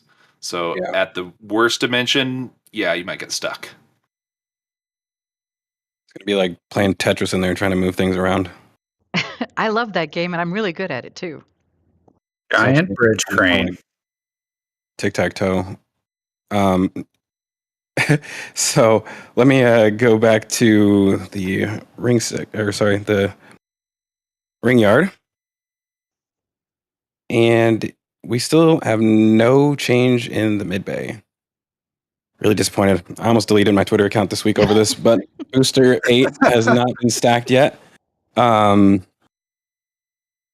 It seems like they're satisfied with Booster 7 after its retest of the cryo test where it failed. And it looks like they're, as we mentioned before, going to be installing engines on that. And that means that Booster 8 doesn't have as much of a rush, and we haven't really seen them working on it so much. And I guess we're going for 24/7. Well, speaking of 24/7s, 24 is probably the reason why Booster 8's not in high bay right now. It's kind of in the way of getting other things done, so they're kind of getting backlogged on that sense, and that's what's so amazing about Mega Bay is that at the beginning Elon talked about something about Mega Bay that it fits a whole lot more. So you have to watch the EDA interview to get that number. Don't want to give away the spoilers, but it's nice. After our live stream, after. Yes. But you can only fit two or so starships in high bay, and you can fit many in Mega Bay. Yeah. What's preventing them from moving ship Booster 8 into the wide bay? Just that crane in the way right there. Into the you said Booster 7? Booster 8. Oh, nothing. I wouldn't think there's anything stopping them, other than not having the turntables that they need and the welding robots set up in there. I don't think they have any of the welding equipment set up in here, so it really only makes sense to do the stuff that you need to do on the bottom of the booster and anything that you use a bridge crane for, but nothing that you would need to actually weld. Yeah, it's all about the tooling. One thing I noticed about wide bay, we're stuck on wide bay again. Sorry about that. They've taken off paneling on the front. That's really unusual. I don't know why they would do that. So it's all at the same level. It's like they're trying to do natural lighting or something. Where? Just on the front. The paneling has been removed down below. Right here? No, down below. Right there. So up. It's just that one segment of. Wow. It's just really weird to look at that. It's like, I thought they only had like 2 panels left on the right-hand side, and the left was done last I looked. It would be interesting letting the building get some natural airflow like that, but I feel like they're gonna finish that off just like they have to finish off these parts right here. And while we're on the subject of SN16, if you guys haven't voted yet, or if you did, it looks like our poll that I posted earlier. Will SN16 be fully scrapped or transported to another location? still showing about 83% of people think that it's time to get the torches out and get rid of SN16 completely. So you guys are pretty harsh, and yeah, I guess Along, that's what we're gonna have to go with. along the same lines, John Dopker donated $10, and we thank you for that. And he was asking the question about the nose cone for Ship 16. I know we covered it and said it's in the scrapyard. So the question is, will it go somewhere or will it actually get scrapped? Stay tuned to find out. Well, actually, hold on. You know what I just realized? There's only 283 people voting on this so far. That is crazy. So if you guys haven't voted, it's not too late. You can add your opinions on here, whether or not you think it's going to get scrapped. You can just go on here and vote, and it should update live. I'm going to leave it up for a little bit while we're talking, just to see if we get some additional swing in here. I don't know. I would like to see it go to the airport. I don't know how realistic it is, but I think a lot of people would love to get off the airport or off the plane at Brownsville and see that as the very first thing. You'd probably be able to see it as you're landing as well too. But I don't know. It seems like everybody's haters and they want SN16 dead. So. And for those of you in the chat, we went ahead and put the poll there, so you can go ahead and click that link to get to GB's poll and let us know what you think. And while you're at it and you're on the stream and you're enjoying what you hear, please do hit that like button and then subscribe and hit the bell to make sure that you get all the notifications for our upcoming streams as well as anything else dropped by RGV. Thomas, did you have anything else in this area? Or Grandpa Joe? That was the big ones for me. How about let's get out of here? Get out of here? Oh, man. Yep. All right, cool. Well, I have a new favorite area since I'm no longer a fan of Sanchez so much. So that's going to be what I call the North production site. I actually, at some point, next time I go down there, I'm going to make it a point to try and learn the... They have this. They have a system of what do you want to call it? Basically, a grid system for the whole location.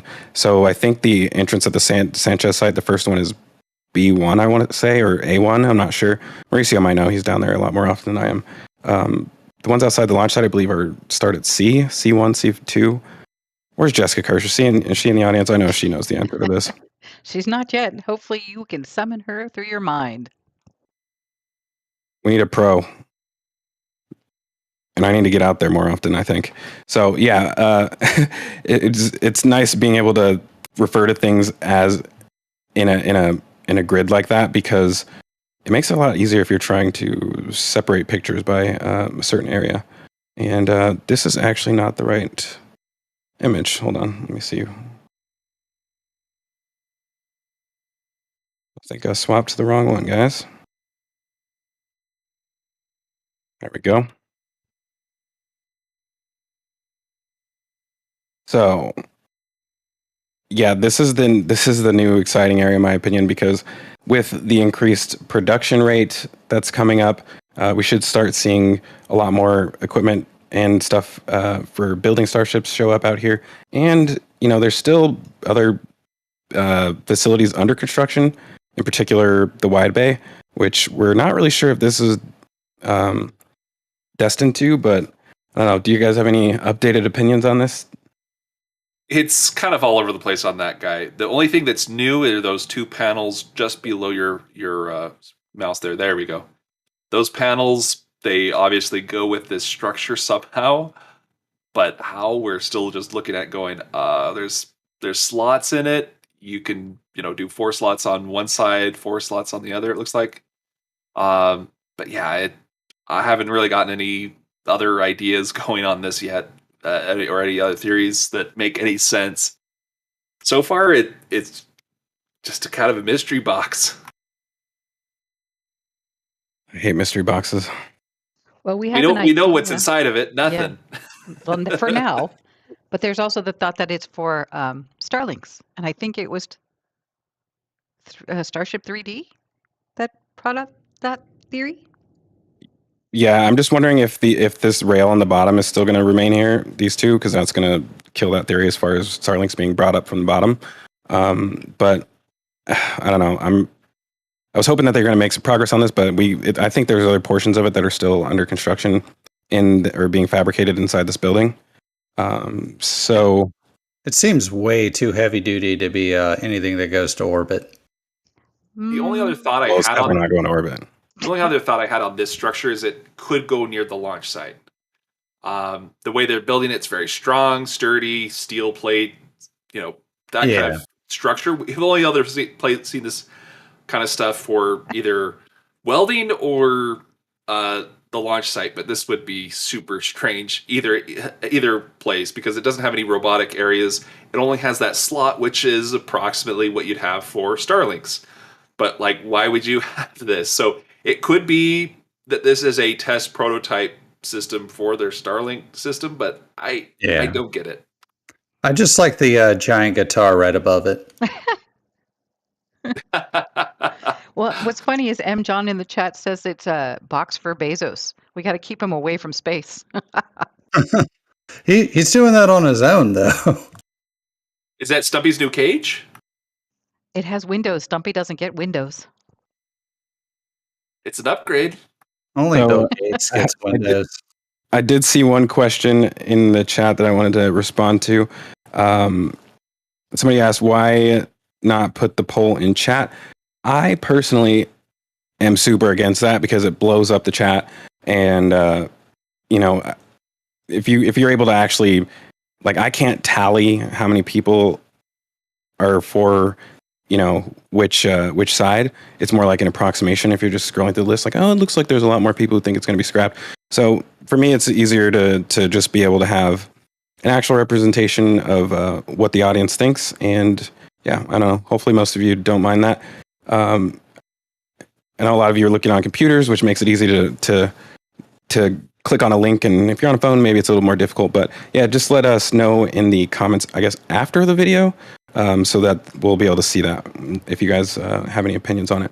But yeah, I think there's another elephant in the room here, which what I was scrolling through the chat was to see if anybody noticed it, but I don't believe they have. So I think we got some more mystery objects out here, clearly made of steel, plated steel, and they have been pressed into corners.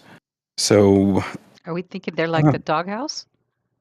They It's look like just- for the launch table. yeah, So a lot stage more launch zero. table covers. You can see that there's 3 more elements of the same variety as the ones that are below. Those 3 just haven't been painted yet. So either they're pressed or they are welded into that shape. I kind of think more welded, but I can't get that detail from here. Yeah, it's interesting trying to figure out where these might go, and I think we may need to just like go to a ground image of the launch mount since we're clearly thinking that's what it is. So while you're talking, Thomas, I'll go ahead and find one. So we've got 5 of those right now. So we're 1 short of having 6, and obviously they're not done, and they're not even done painting on these pieces. So if there are indeed 6, what has 6? Well, there's 6 legs on the launch tower here. The launch table. So if you scroll up, it could be either here or it could be further up at the top of the launch table itself. Let's see here. Trying to get one of the images that shows the entire thing, and let me scroll through these a different way and find it. So you guys don't have epileptic seizures or whatever as I'm scrolling through these images. Not through those. Yeah, I usually scroll. I like swapping through images quickly, and that's just how I typically view them. And yeah, I actually don't think I have what I'm looking for, the right one in here. I may have actually removed it. But yeah, I mean, it's weird looking at the top. I can't really see where it would go up here. So I'm thinking maybe closer to the bottom.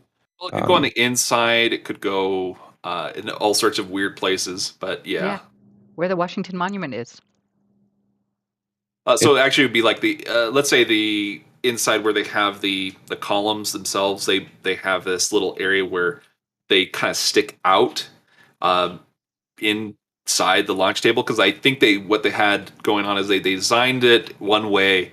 They decided to change how they were going to do it, and that change resulted in the legs, the vertical part, sticking inside the launch table. So it could either go there, could go out here to the left where those pipes are at.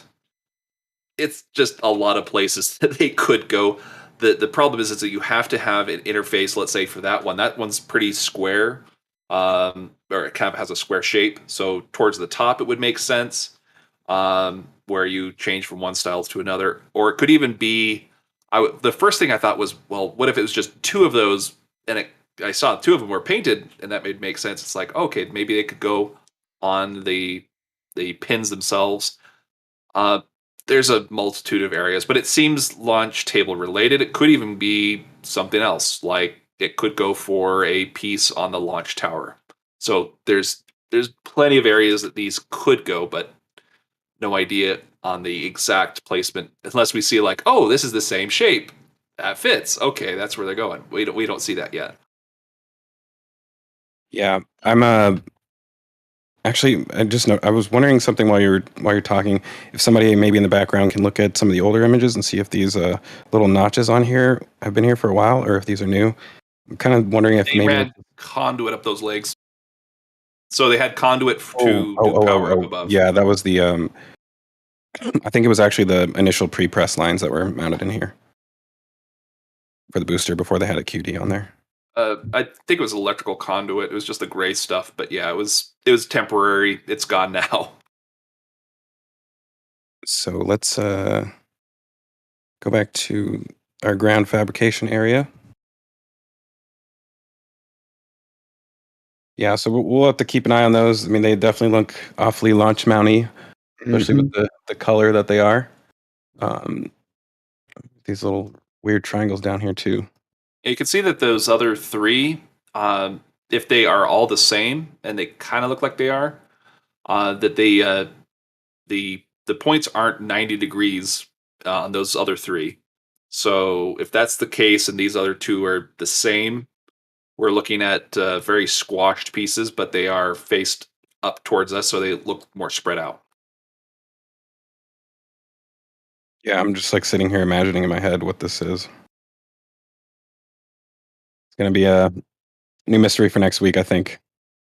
Yeah, we need more details, more input.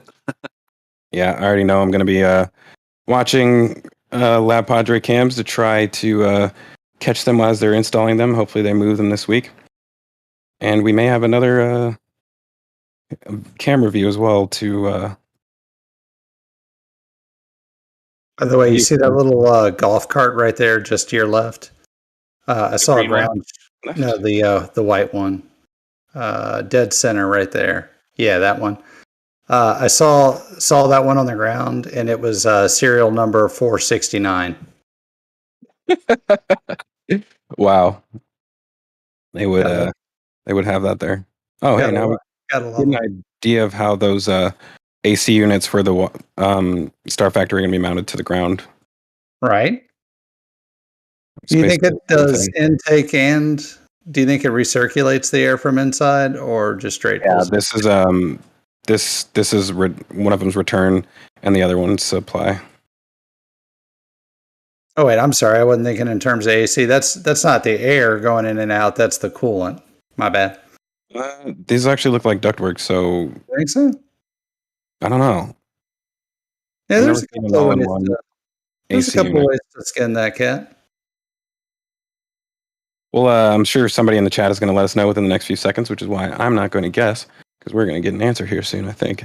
That's the beautiful thing about guessing, is whenever you tell the world what you think, they love to tell you exactly how you're wrong. I'm fine with that. Yeah, I don't mind being wrong either.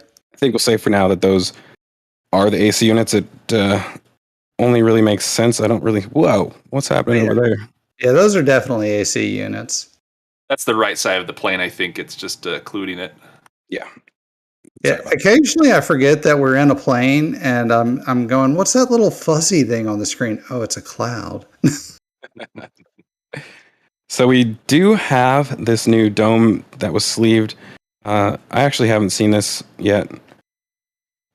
This is the first of the less pointy domes. I don't know what you want to call them. The flat domes. So I guess this would be a forward dome then? It could be a forward dome. You could even make these as common domes. We still haven't seen a puck version yet, but it's would most likely be forward domes at the beginning. Weld Dev Dome is what it's called.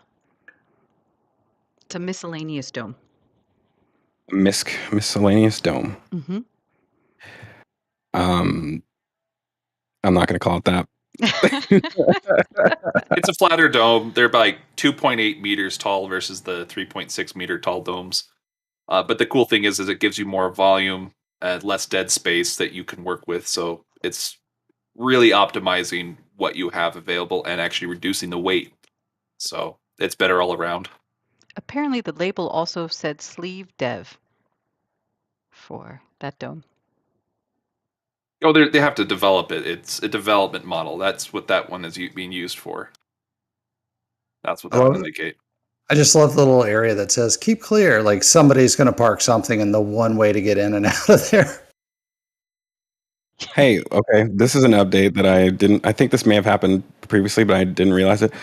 Initially, they had this stairway here, and there was no door. It was just a stairway, nothing.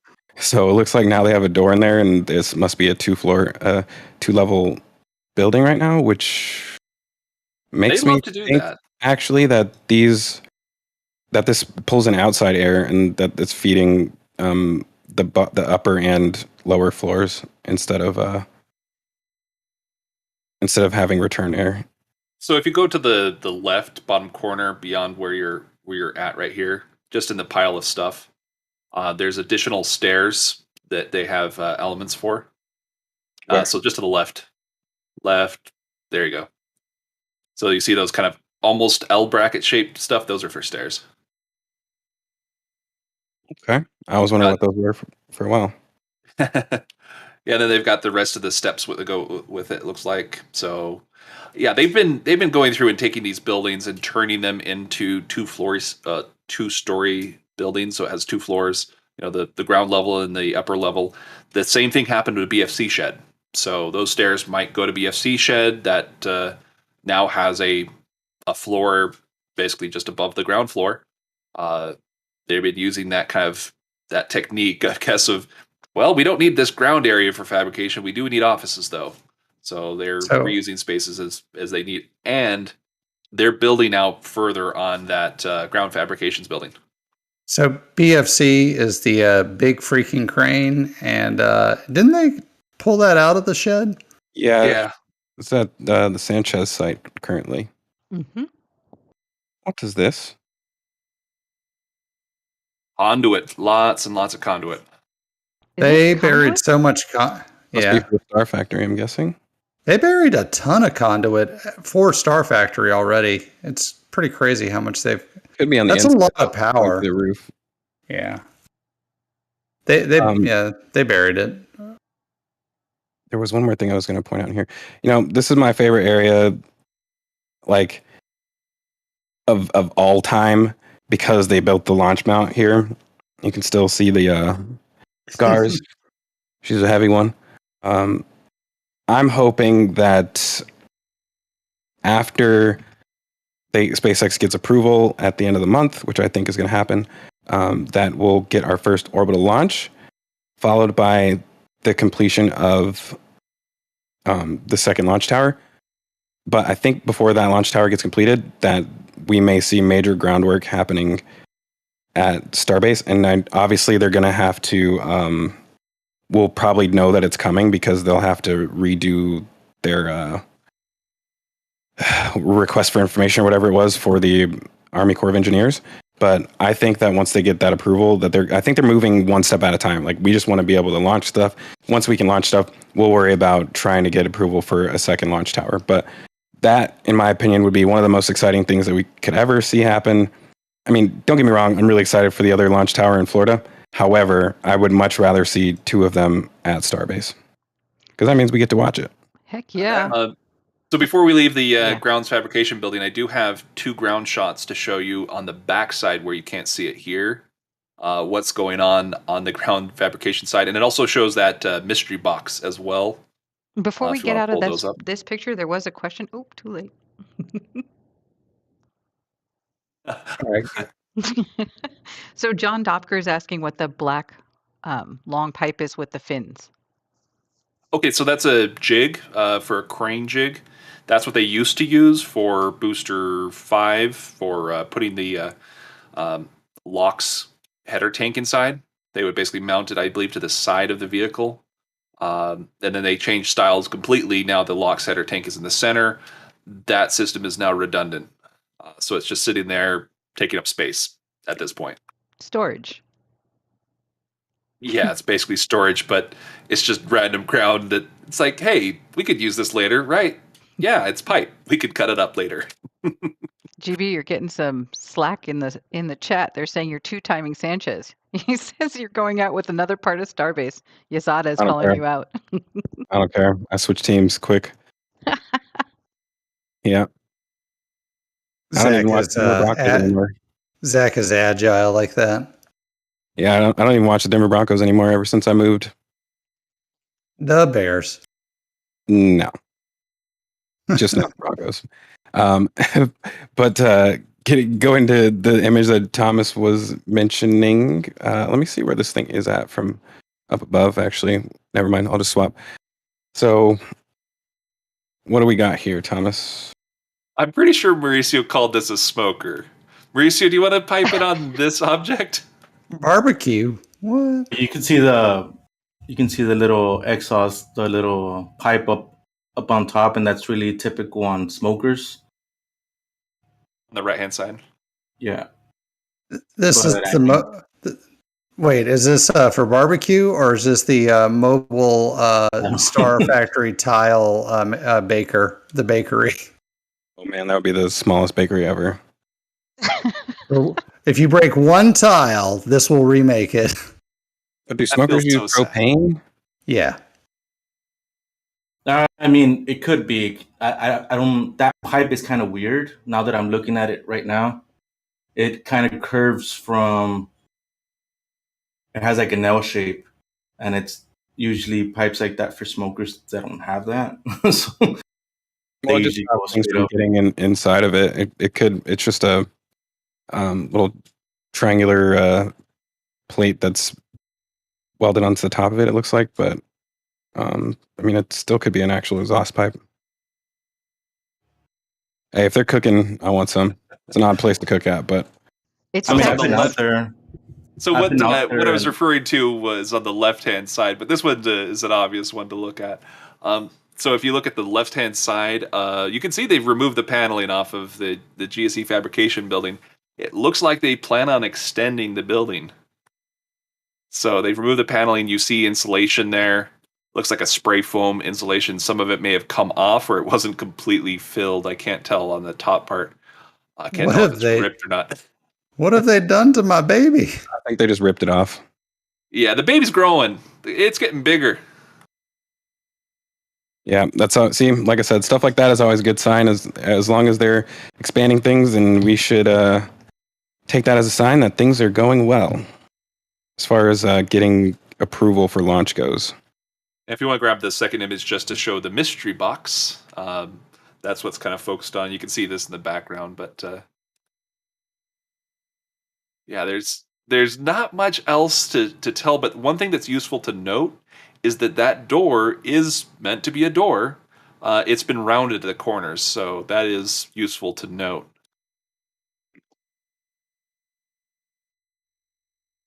Just to try to give more ideas of what this structure is going to be used for.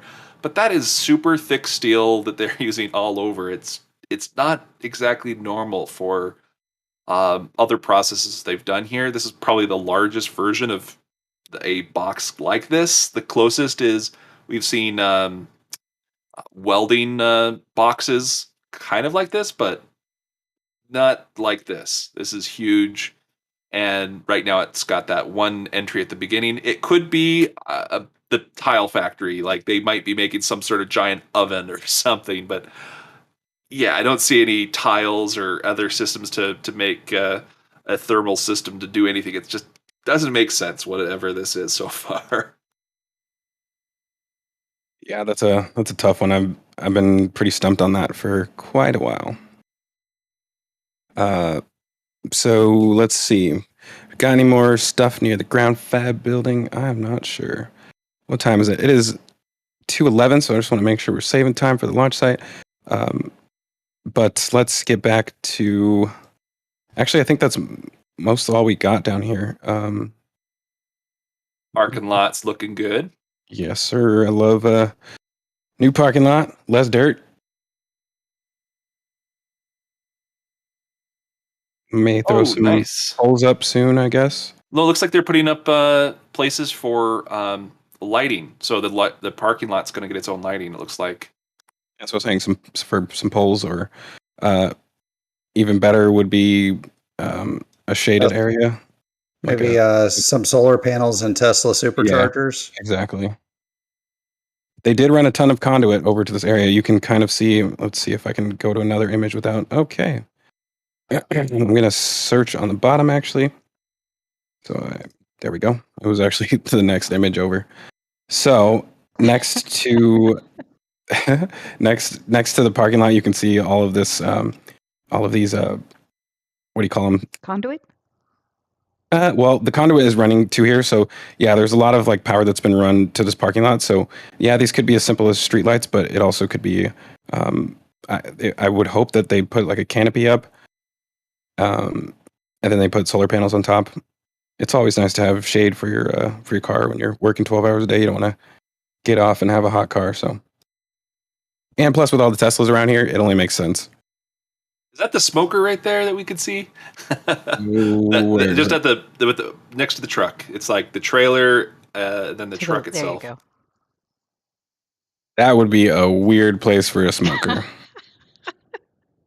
Come out back, I'm cooking. I mean, I've been out there and I could smell the barbecue sometimes. So. Are you sure you're not just hungry? No, I can smell the distinctive smell of the. Wow, looks like this is their new offloading area for everything. It's been the offloading area for a while. They've kind of tightened it up a little bit, though. Yeah, that thing at the bottom corner, that triangle, that's a ramp to let the forklift drivers go into the back of the truck and pick stuff up and bring it out. This? Yep. Is this their forklift training area? It used to be up, where Maria's house is, just up above. Right here. Yeah, this entire area. You can see they just drive around in circles and train them. Oh, that's funny. By the way, Starship Boca Chica, Maria Pointer, she was in the chat earlier, and she was reminiscing about going around Sanchez back in the good old days. It really was great in the early days. She had a little webcam pointed out of her back window watching them build Hoppy. Yeah, it's really amazing. That's where Lab, his cameras were just basically right in their backyard. She shared that view with us. It was amazing. She's a good friend of ours, so it's kind of sad to see that there's no more plants. Like all of the plants she originally had there, it's all gone. It's just now just a block of concrete and blacktop all around there. But isn't Ernie and Bert still there? Didn't she name them? No, those are trees over at the launch site, just across the suborbital fuel farm. Yes, and Bert and Ernie are still them, there, right? I think she did, or it was the Nerdle themselves. I don't remember. She did. Nice. We picked it up from her. You know what? As sad as it is to lose a few plants here and there, you know what? It's going to be totally worth it whenever we have plants growing on Mars. Or the moon. Oh, nice. Well, I mean, that's Elon's dream right there. That was like the inspiration for all of this, was to grow some plants on Mars, and it would help fund NASA and this inspirational goal. They're way beyond that now.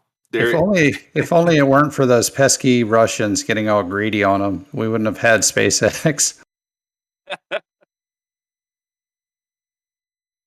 All right, so we're getting close to the end of the build site area, I guess. You can still consider it as part of it. And this is also one of the least exciting areas, but there's also a lot of stuff happening over here usually. A little bit of developments. We got some roofing going up on this building right here, and Thomas noticed another structure. Looks like an upper floor for the inside, or it Yeah. could just be a storage rack. So like you can pull in there with the forklift and put pallets up on the top. So yeah, this looks basically just like another storage shed, like the rest of them. And they're probably preparing for another one. Actually, this is a concrete pad. That's weird. Oh. Oh, Thing. Well, I'm just imagining a crane coming here for some reason, but I don't know how it would get back here. It just doesn't make sense to me that they would lay this out on top of a concrete pad. couldn't they? Unless they were Flattening it too. That's the weirdest part about it, is they laid it down and then they're flattening the whole thing as if like they're trying to put weight on that pad. Maybe that pad is for something like the boost or the starships need a place to have a clean environment that's not clean, but a clean environment to do all of your payload and integration. So it's out of the way, especially if you're going to do a Air Force launch or something like that. You'd have to make sure your satellite's not visible. They don't show any elements or details of it. So it'd be a fully enclosed environment. So maybe they're compacting the entire soil. It's basically a floating concrete slab, and doing this, it compacts it even more. Which, okay, that might work, but that area is tiny in comparison to what they would need. So I have no idea what they're doing. Yeah, that's an interesting one. You know, I really am going to have to at some point get a count of how many SPMTs we have now, because it's getting out of control. We could see 2 more power packs were delivered this week. So these 2 are brand new. We have these, which haven't been used for a while. And I think we're missing a bunch of them. I haven't seen the gray ones yet. They must still be at the launch site in this flyover. I think the last count was 12, including the big long 8 ones. 8 something or the others. Wheels. Your number is how many power packs do we have? That's the true metric. Because you can have as many of these as you want, but that doesn't help you unless you have the power packs. So maybe we'll go count them later. Probably not today, but but with that, I don't think there's much else happening in this area. It's about the same as it's been for a while. I think it's time for us to move over to that launch site, huh? Woohoo! I just love those cars in the back. They're just somehow just left there on the right side, the bottom right side. Yeah, those cars just stay there, especially the ones at the top now, the top right. There's no way in or out. So I was doing a little digging on some old NASA photos, and I was having to use the cars to age about when the photo was taken. So little details like that will become important to history 20 years from now. Yeah, hold on a second. Sorry, I was looking for the right image. Wanted to start off with. So we're at the launch site. So while you look for that, I just wanted to tell you real fast, Mauricio did a poll in the YouTube chat. He asked about when we think SpaceX will get FAA approval later this month. And it seems that results are resounding yes when it's going to happen later this month. So everyone's kind of aligned with the fact that we're going to get FAA approval for orbital launch or suborbital launch later this month. Let's hope so. Well, yeah, I'm fingers crossed. I don't think we have much to be worried about, though. So we're here at the launch site, and I usually start over at the suborbital area because it's a little bit less exciting, I guess. But there's still stuff going on over there right now. We got, let's see. We still have the Starship test stand being worked on as they're upgrading it. They've added the QD plate on there, which I believe I do have a ground image of as well too. But yeah, so we're making progress on that, and we should see Ship 24 on that test stand soon. Probably a couple of, I don't know, I'm going to say at least a week, maybe 2. But at the rate they're going right now, I don't know. It could be much quicker than I'm expecting. Almost got this image. Sorry, guys. There we go. This is what happens when you're hosting and driving. Yeah. But you're Well. good at it. This is a great Super image. multitasking. Yeah, so we can see the start of the new QD. You So were thinking you- they could have the QD plumbed up in the next 2 weeks? Yeah, for sure. I mean, I don't see why not. It's pretty much the last remaining thing. I guess when we're looking at these images, we'll see if there's any flex hoses laying around, because usually they got them out there pretty early. So, but yeah, this is the ground shot. I think this one's definitely a lot cleaner than the original design, which is awesome. But yeah, this is just one more step needed to get this test stand ready, and we're almost there. So we've got a picture from ground shot of the back. If you want to find that one or grab that, it shows the plumbing itself and how it's going to be hooked up. And so it's basically towards the very end of the list of photos there. There you go. So there, yeah, the very bottom is the plumbing. So this entire thing slides back and forth, but the plumbing, you're talking about that. It's going to come out at an angle, and then it's going to go right to the flex hoses. So it'll come up and then around. So if you scroll up a little bit, you can see that it's got those pieces at the top that a little bit further up. There you go. So it's going to be held by those. So the turnbuckles are going to help tension it and keep it in place and align everything so that the flex hoses can go in and out, and they're held and suspended by those. So those are the main 4 flex lines. I think they may put the little slings here, because they did that on the other the other test stand, but we will see if they end up doing that. And you said this whole thing, this part moves forward and backwards, correct? Yeah. So there's a what do you call this? A Actuator? Attenuator? no, there's Hydraulic? It's like a straight line actuator or something. Yeah, well, this is a screw right here, I believe. You can see it's the same thing that's on the chopsticks. I just can't remember the name for it. Somebody will tell us. Corkscrew drive. Yeah. Main screw. So yeah, this should be able to move in and out using that method, which is pretty awesome. This will actually disconnect itself instead of, be a slow disconnect like the other one. But yeah, that's really exciting to see. We do have the old QD if you wanted to take a look and compare the two.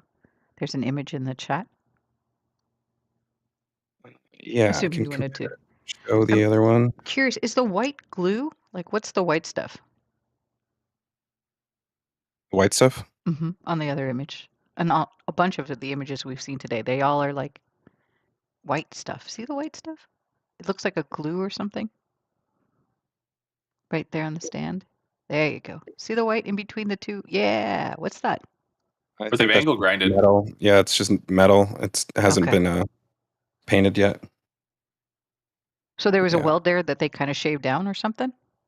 They're probably going to add a working platform so they can stand on this area, most likely, is what I'm thinking. So what does that do for this? How does that relate? So You the have to weld, you stay don't off. weld on to the paint. You have to remove the Got paint. it. Then you can weld directly to that. And so there's certain areas where they have stripped it off. So Thank you. So this would be the old style, which kind of simple looking. And a mess.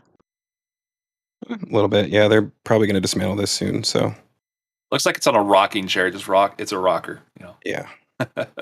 And the plate itself has changed, yeah? The interface? Interface is about the same because this is the only thing that's different is ship 24 is higher than this. Yeah. This is ship like 20. But if you look at the other plate, it's the X shape, and this one looks like a square. So the adapter is the same, but the rest of it is now following the same line of thinking as they have for the launch tower. So they have the QD arm that comes out. It's got 6. This one's only got 4. But it's the same principle and the idea as far as being able to be a quick disconnect. So this they can go through and do all the testing that they want. All right. Well, let's get back up in the air, huh? So, yeah, we got that stand being prepared. We also have bermage that's being concreted, and they've got the first side done. These guys have been in here like pretty much every day dropping off concrete, and this kind of goes into what I was saying at the beginning of the show is, like I said, SpaceX kind of really truly does have to use a certain amount of concrete every week. That's the only way you can guarantee that you're going to always have it is by agreeing to use it. So it looks like the rest of this is probably going to get graded down next. They've kind of started it a little bit, but you can see the rebar still waiting over there, and you can see the triangular pieces for the corners.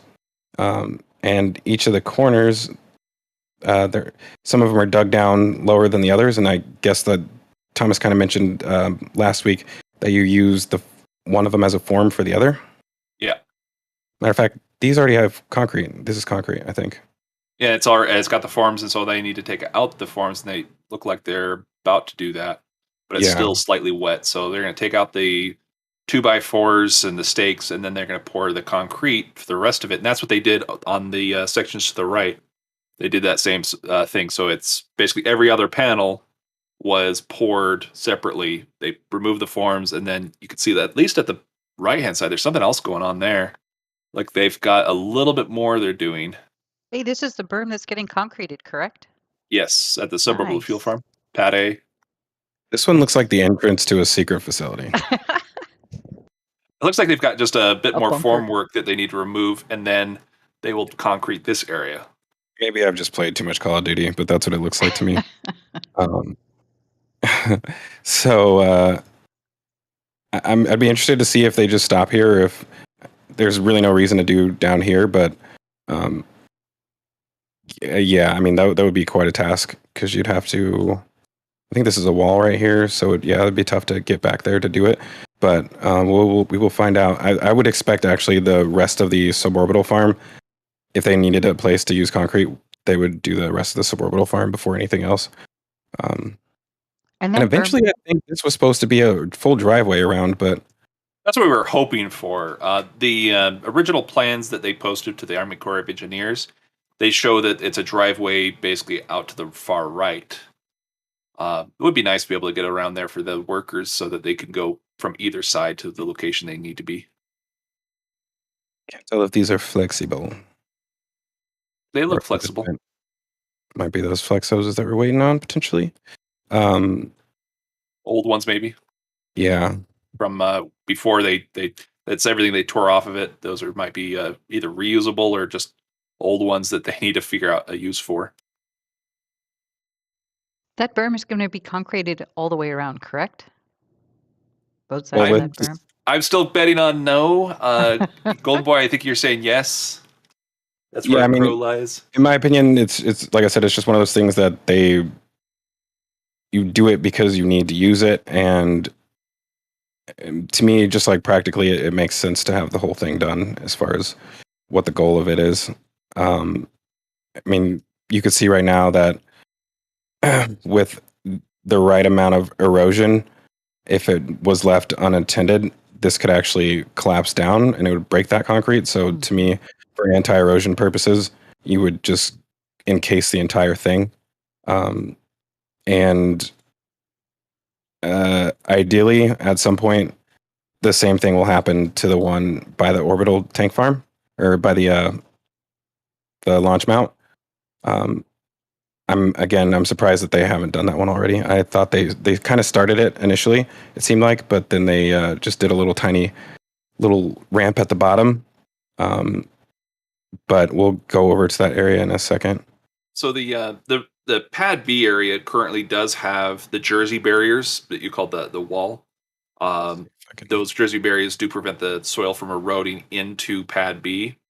And they could easily do something that very similar for Pad A, but the reason why you have dirt the way you do is so that it will take the impact of any flying objects, so it doesn't deflect them off into the another area. So when we had those static fires where we see martite and concrete flying all over the place, those took the brunt of the impact, where if they're just concrete, they act like ramps. They just let it just continue its momentum all the way up into the fuel farm and other objects over there, which can be damaging. So That's why I'm still in the theory in the camp that no, they're not going to cover it with concrete. I do remember the one time during the static fire where Launchpad Cam got tons of stuff thrown on it, and there was still the Oh That yeah, was funny. there at that time. By the way, Thomas, I finally found my Martite collection. So next time I see you at Crowfest 3, I'll bring that by. yeah. I haven't got any Martite. That's right. Oh, no. I got left out. Oh, so sad. I wasn't looking for souvenirs though. I found one on the road, and I was like, "Oh, ship 11. Okay, I'll throw that in the back of the car because that's road debris, and somebody's going to get a flat tire if they don't. If this doesn't get moved somewhere else."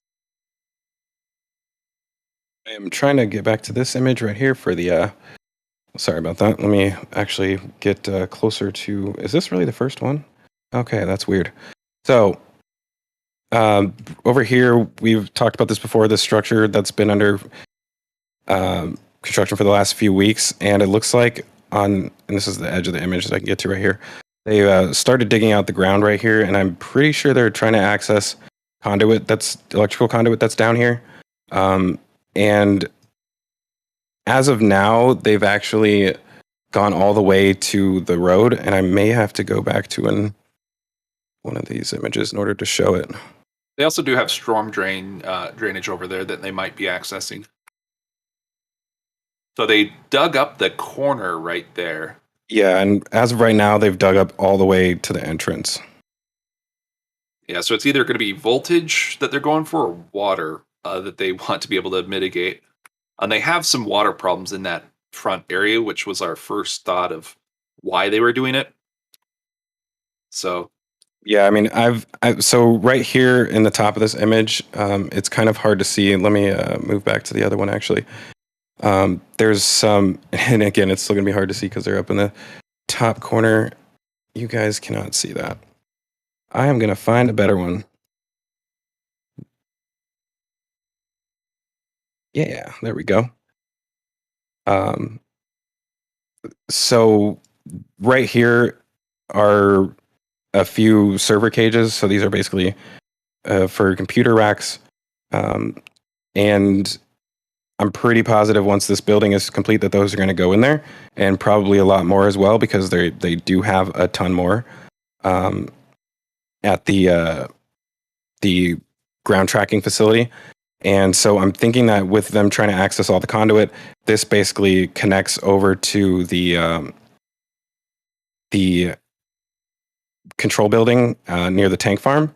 So I'm pretty sure they're tapping that into that control building, because this is where there was some confusion for a long time on whether or not the two tank farms were connected, and they're not. But there is conduit that runs across, and that's what people were confusing for cryo tubes in the ground. So there's a ton of conduit running across the entrance right here, and that's pretty much where they dug this down to. So in my opinion, with these computer boxes laying right here, it just seems like they're digging power lines to this building, or communication lines. So if you go back to the corner real quick, we've got some ground shots of this area as well, but the light colored concrete, that is the concrete that they pulled up, and they did it in an arc. So it was very intentional to say where they're pulling up the concrete, where the one at the bottom that we're seeing right now is showing a very messy area that they're pulling up and digging into. So they were going through, and they afterwards they leveled out the soil as well. It seems that they might be two unrelated projects, or they were done with this project pretty much right after they were digging. So they either found what they needed to and ran something, but I didn't see anything else as far as any piping or other things on this particular spot. Yeah, well, I guess we'll see when they keep digging down there, if they start going all the way down to the conduit, or if they are doing something else. They could extend this wall out as well too, which would be interesting. But digging out that much concrete just to extend that wall would maybe be overkill, but we'll probably find out next week. And with that, let's one more theory, if you want to Yeah. just scroll down on the pad A side. So actually scroll out so you can see pad A. There's some material that is in front of pad A that looks to be for a fence. It might be that that's This? what's going on. No, just below that, below the screen, right there. So that looks like it's fencing material or a gate. So they might be putting in a gate in that area as well. The front entrance might get basically a sliding gate that goes along the shipping container wall. Yeah, that would actually make sense.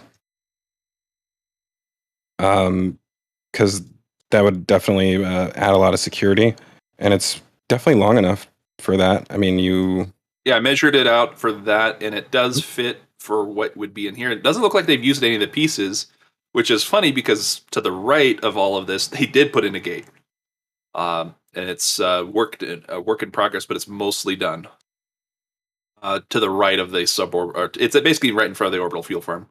So beyond this picture, on the ground. Yeah, I have some ground shots of that later. Yeah, I think. Matter of fact, I can probably find that right now. Actually, we'll get to it when we start talking about the tank farm because I was going to show that ground photo anyways. But yeah, so we have this transport stand, which we know is no longer here. It is now inside the wide bay with Booster 7 on top. Booster 4 is still just chilling, not really being concerned by anybody else. Hopefully, I do think, and this is something that I won't take credit for this thought. Jessica Kirsch actually said this, which was that to some degree, maybe SpaceX wants to always have a vehicle at the site at all times because it's kind of like a tourist attraction. So maybe they are keeping Booster 4 here for that purpose temporarily, but also again they really don't have anywhere else to put it. So I think it could be a combination of things. But yeah, this non-landing pad is still a parking lot now. But let's go over a little bit more to the tank farm. And I actually noticed there wasn't as many images of the tank farm this week. I thought I was missing some. But yeah, here we are. Oh, yeah, let's not skip that. So on the back side of these water tanks, we have... It's really weird. This is just like the most random scaffolding I've ever seen. It's like, what the hell are these guys doing on only part of it? Yeah, I have another image from the ground where Mauricio is actually looking through the tanks, and you can see the scaffolding set up in there, and it's very interesting. It's kind of hard to tell what they're actually doing, but let's go ahead and look at this ground image to see the maze that they have set up. It's like a jungle, actually. So you can see the multi-leveled scaffolding. This is like every kid's dream, like a fort. Right? You can hear Welcome to the Jungle playing in the background. Yeah, I don't see them actually. I don't see any markings or anything on the water tank. Actually, wait. Which one's on the water? So I had a quick theory on the water tank that they are going through removing, or they went through a removed material along the welds as if they were either inspecting or they were going to go through, put in some ribbing on the outside, which is necessary for structure of a tank. We've never seen a tank like this where it's just steel. It's kind of weak to do it that way. We are seeing some leaks and other things as well that looks like they're going after.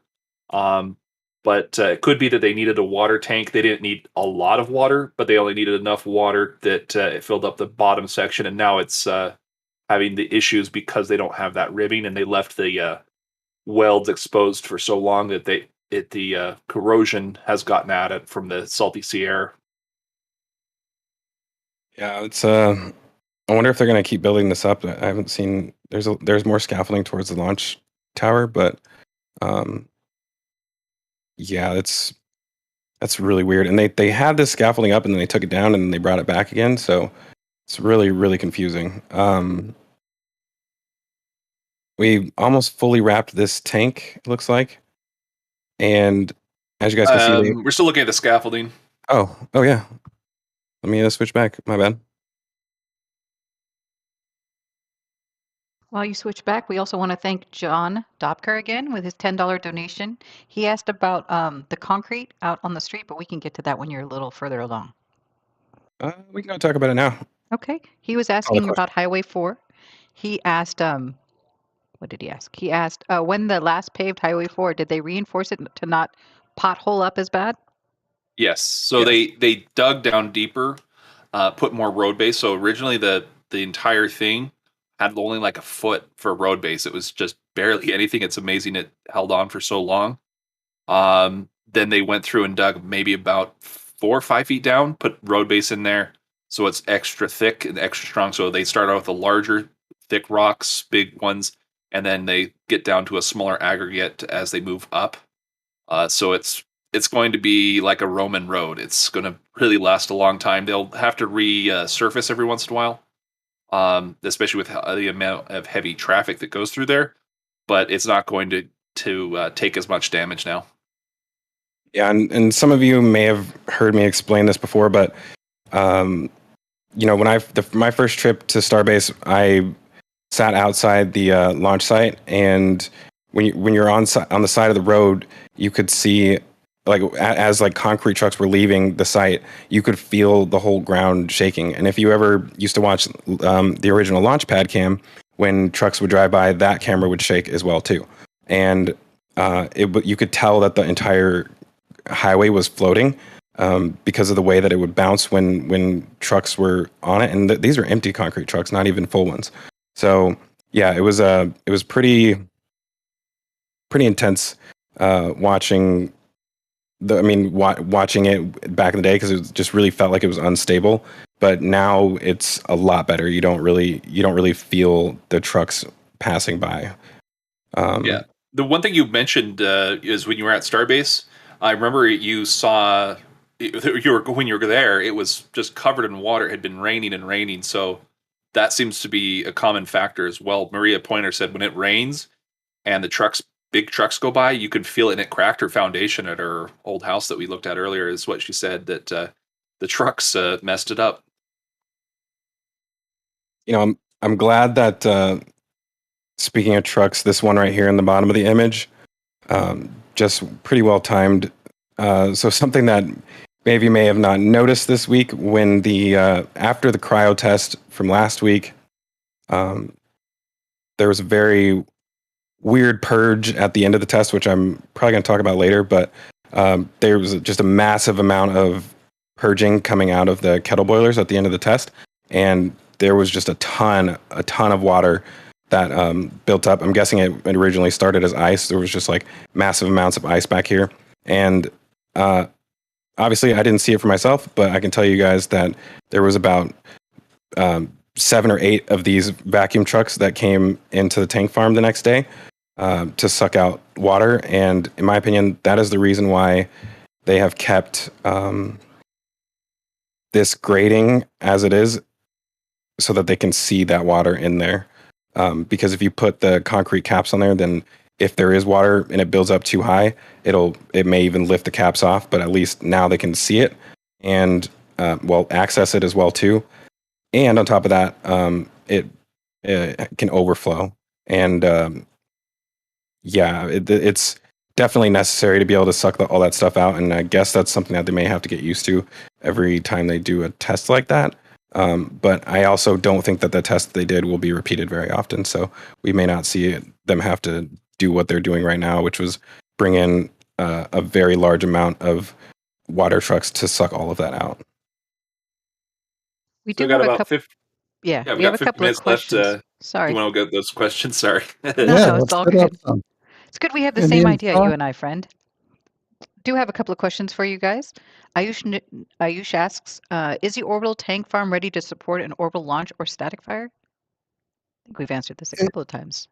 Yeah, it's pretty much ready with the addition of the tanks. And if they were to use the methane tanks that were originally purposed for it, they would have more than enough for 2 launches.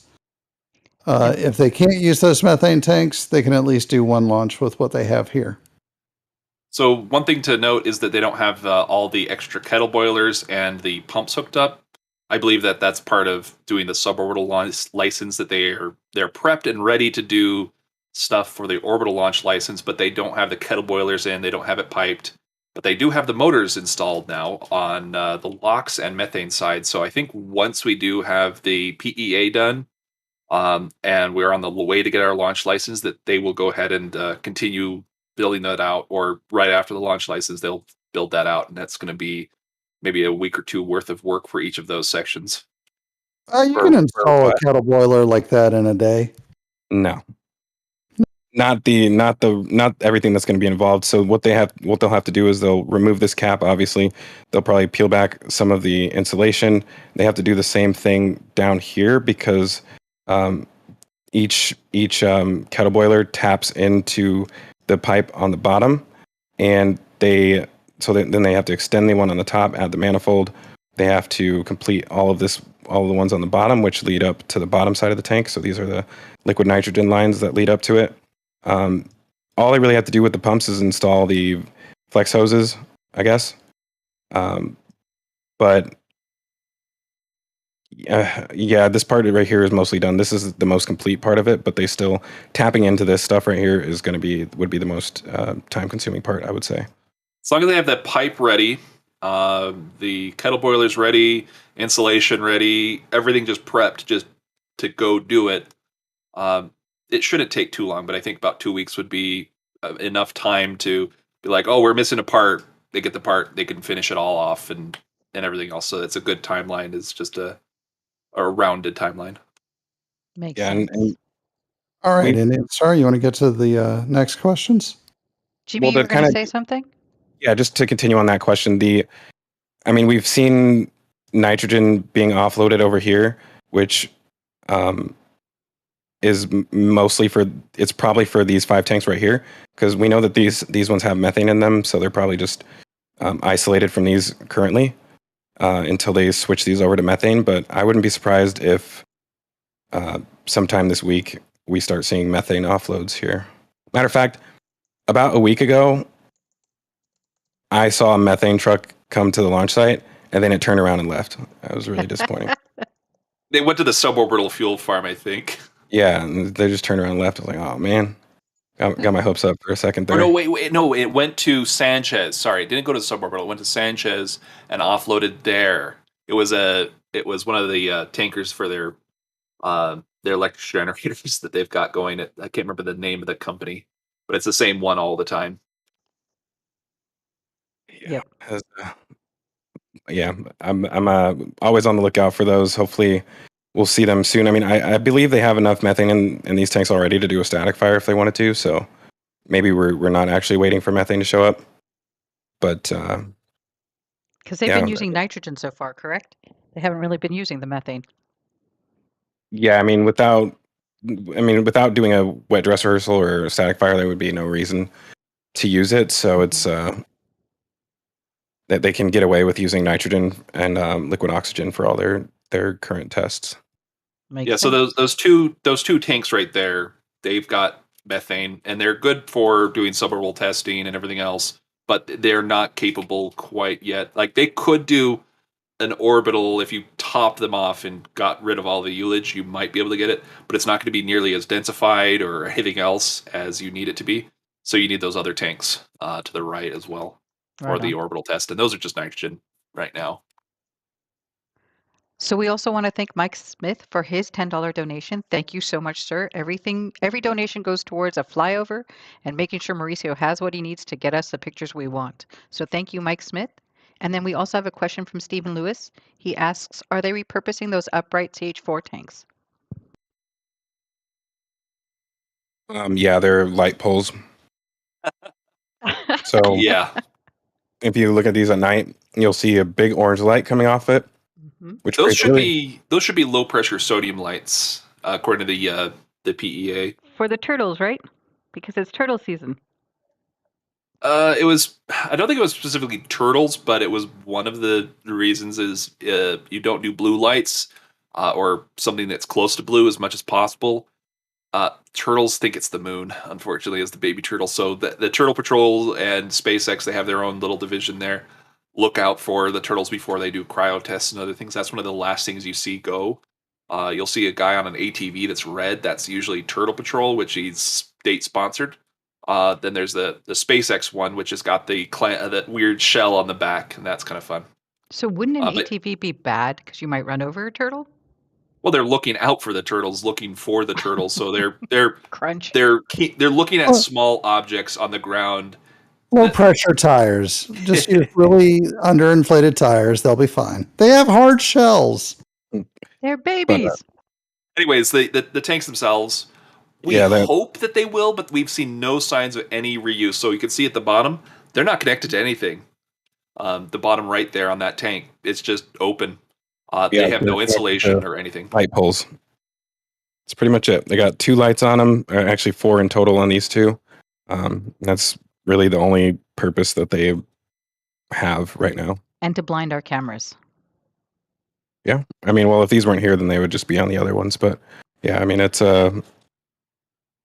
hopefully they repurpose them at some point. But in my opinion, that wouldn't happen until they construct the second launch tower. And once that was active, then they would maybe do renovations on this one. But I don't see it happening anytime soon. I'm hoping for reuse of nitrogen, because that's an area that you can do it. Then you would have to shift your other tanks as well. So that costs more money, more time and effort, and you'd have to redo a bunch of stuff. Yeah, it's I mean, it's pretty impressive tank farm, though. Definitely gotta admit that. And real fast, Yazada, thank you so much for your $10 donation. We want to keep Mauricio in the air, and that's why he donated.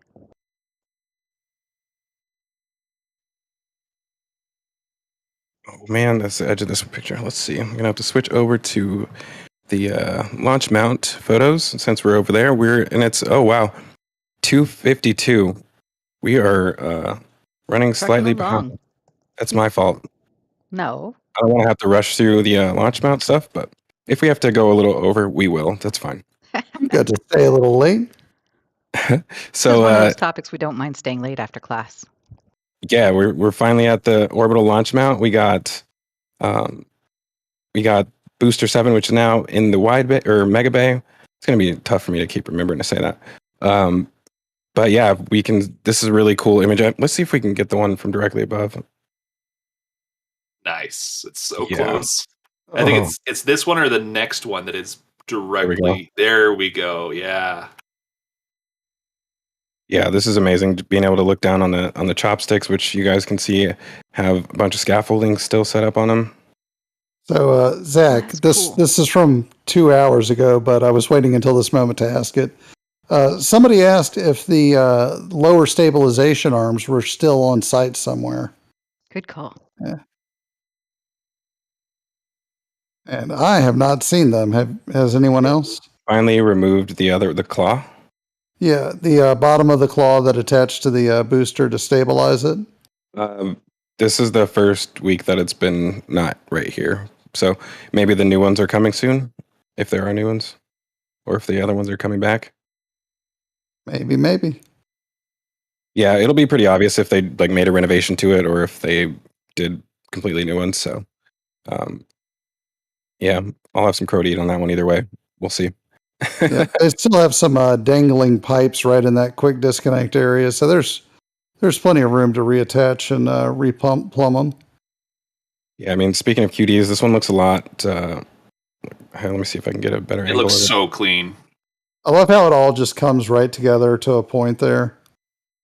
Yeah, there's definitely a better view of Flex this. is 2 different directions, but it originally was not like this. This is so much better. They have increased the length of the pipes themselves. So originally it was probably about maybe 5 feet shorter, or something like that, maybe around there. So they have to go up about 5 feet higher for Ship 24 versus Ship 20.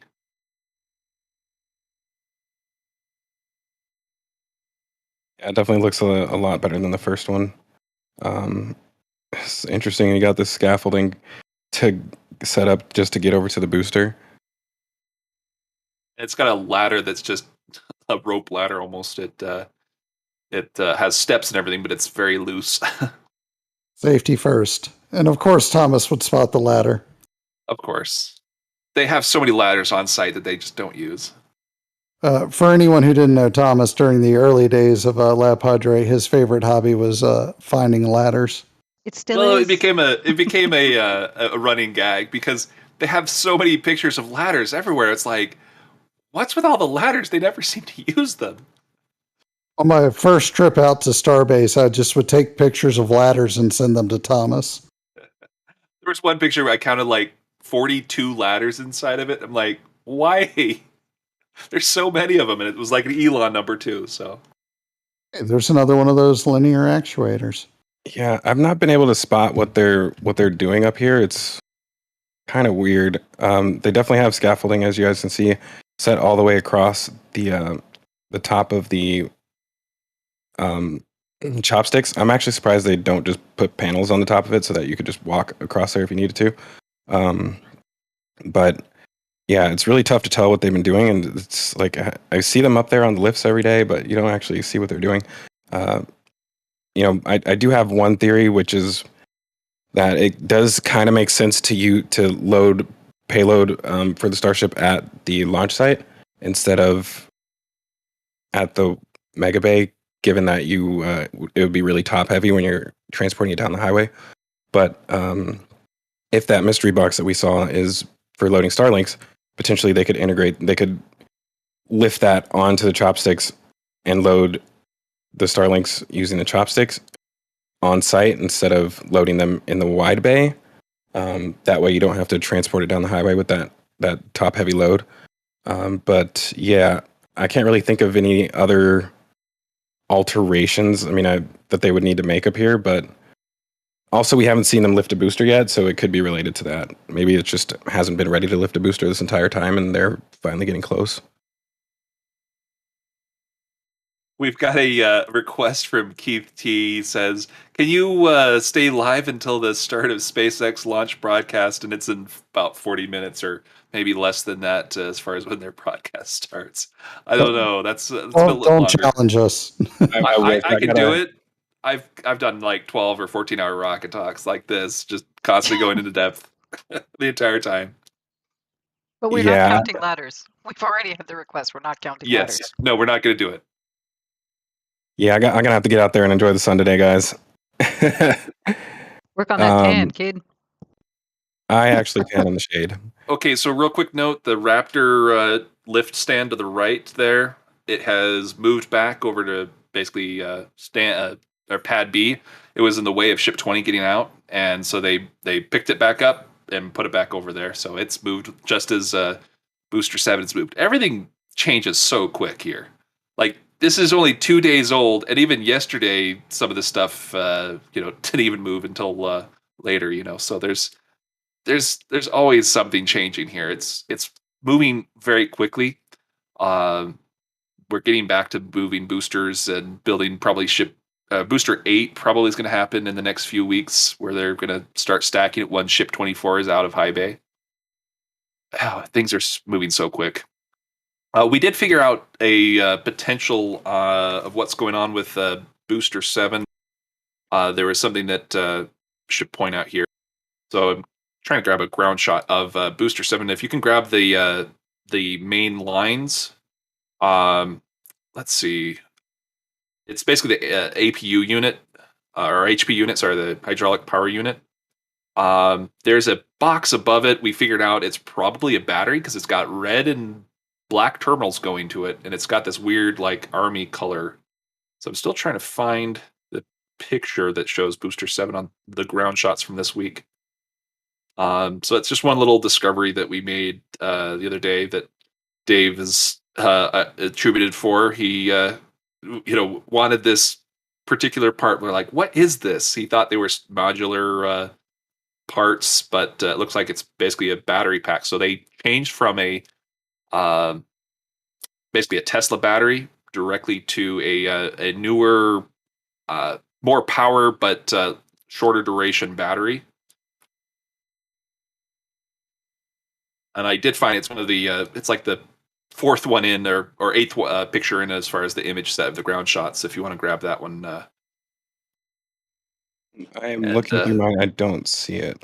Yeah, it's at the very beginning. You go from the build site just to the launch site. And it's like the fourth one at the. It's not in my image set. I may have removed it on accident. Oh, okay. I'm posting it to the live comms, but yeah, I think this will be the last image here, because we're basically at the top of the hour. Yes, sir. And along But yeah, it those was lines, we want to thank John Dopker for another $10 donation. This one is for Mauricio's in-flight coffee fund. How do you know Mauricio so well? I there love we go. coffee. There's the HPU. But yeah, thank you so much, John. That is awesome. We definitely need coffee. when Mauricio, what time do you get up to take these pictures in the morning? Because it takes you some time to get down there. It's not like it's just in your backyard. Well, it's about the airport's about 50 minutes away, depending how fast I drive. But I usually want to get there beforehand so I can start setting up, making sure my battery's charged, throughout the day, and really not that long, But aside from that, I don't know when we're gonna wrap this up or what, but I'm gonna be releasing a wallpaper download here for you guys, so just stick around for that. Is it the stairs? Uh, no, not the stairs. You should do that one because that's a fun one. We could climb our way to the top. Thomas, feel But yeah, so there's the battery betrayed. pack. The There's a stairs battery were the pack on that best. image. But yeah, we'll let's just look at that one striped area. That's the battery pack at the above the hydraulic power unit. So that was it for me. I'm good for now. And I guess we could go ahead and start wrapping things up if it sounds good for you guys. Yeah, how you I mean, doing, it's GB? Sure. yeah, I mean, it's about that time. We want to thank you guys for being here for another week, and yeah, I'll let GPJ sign us off, I guess, unless anybody else has anything to say. Other All than right. you guys rock listening to us, and we look forward to seeing you guys next week, I'm done. That's right, guys. I do have one thing that I need you to grab this, GB. It's an award for Grandpa Joe. So Grandpa Joe, he named the Pez dispenser, and this is his award. It is his Pez dispenser for he named it, so he gets that and Elon called it the Pez dispenser, so Elon approved.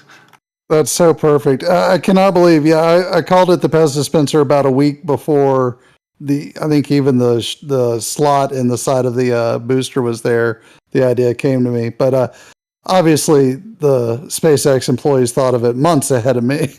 Yeah. But yeah, what a great idea, and how cute. All right, with that, go ahead. Main engine cutoff. Stage separation confirmed. Love you. Bye. Love you. Bye. See you guys next week. See you next week. Bye bye. Woohoo!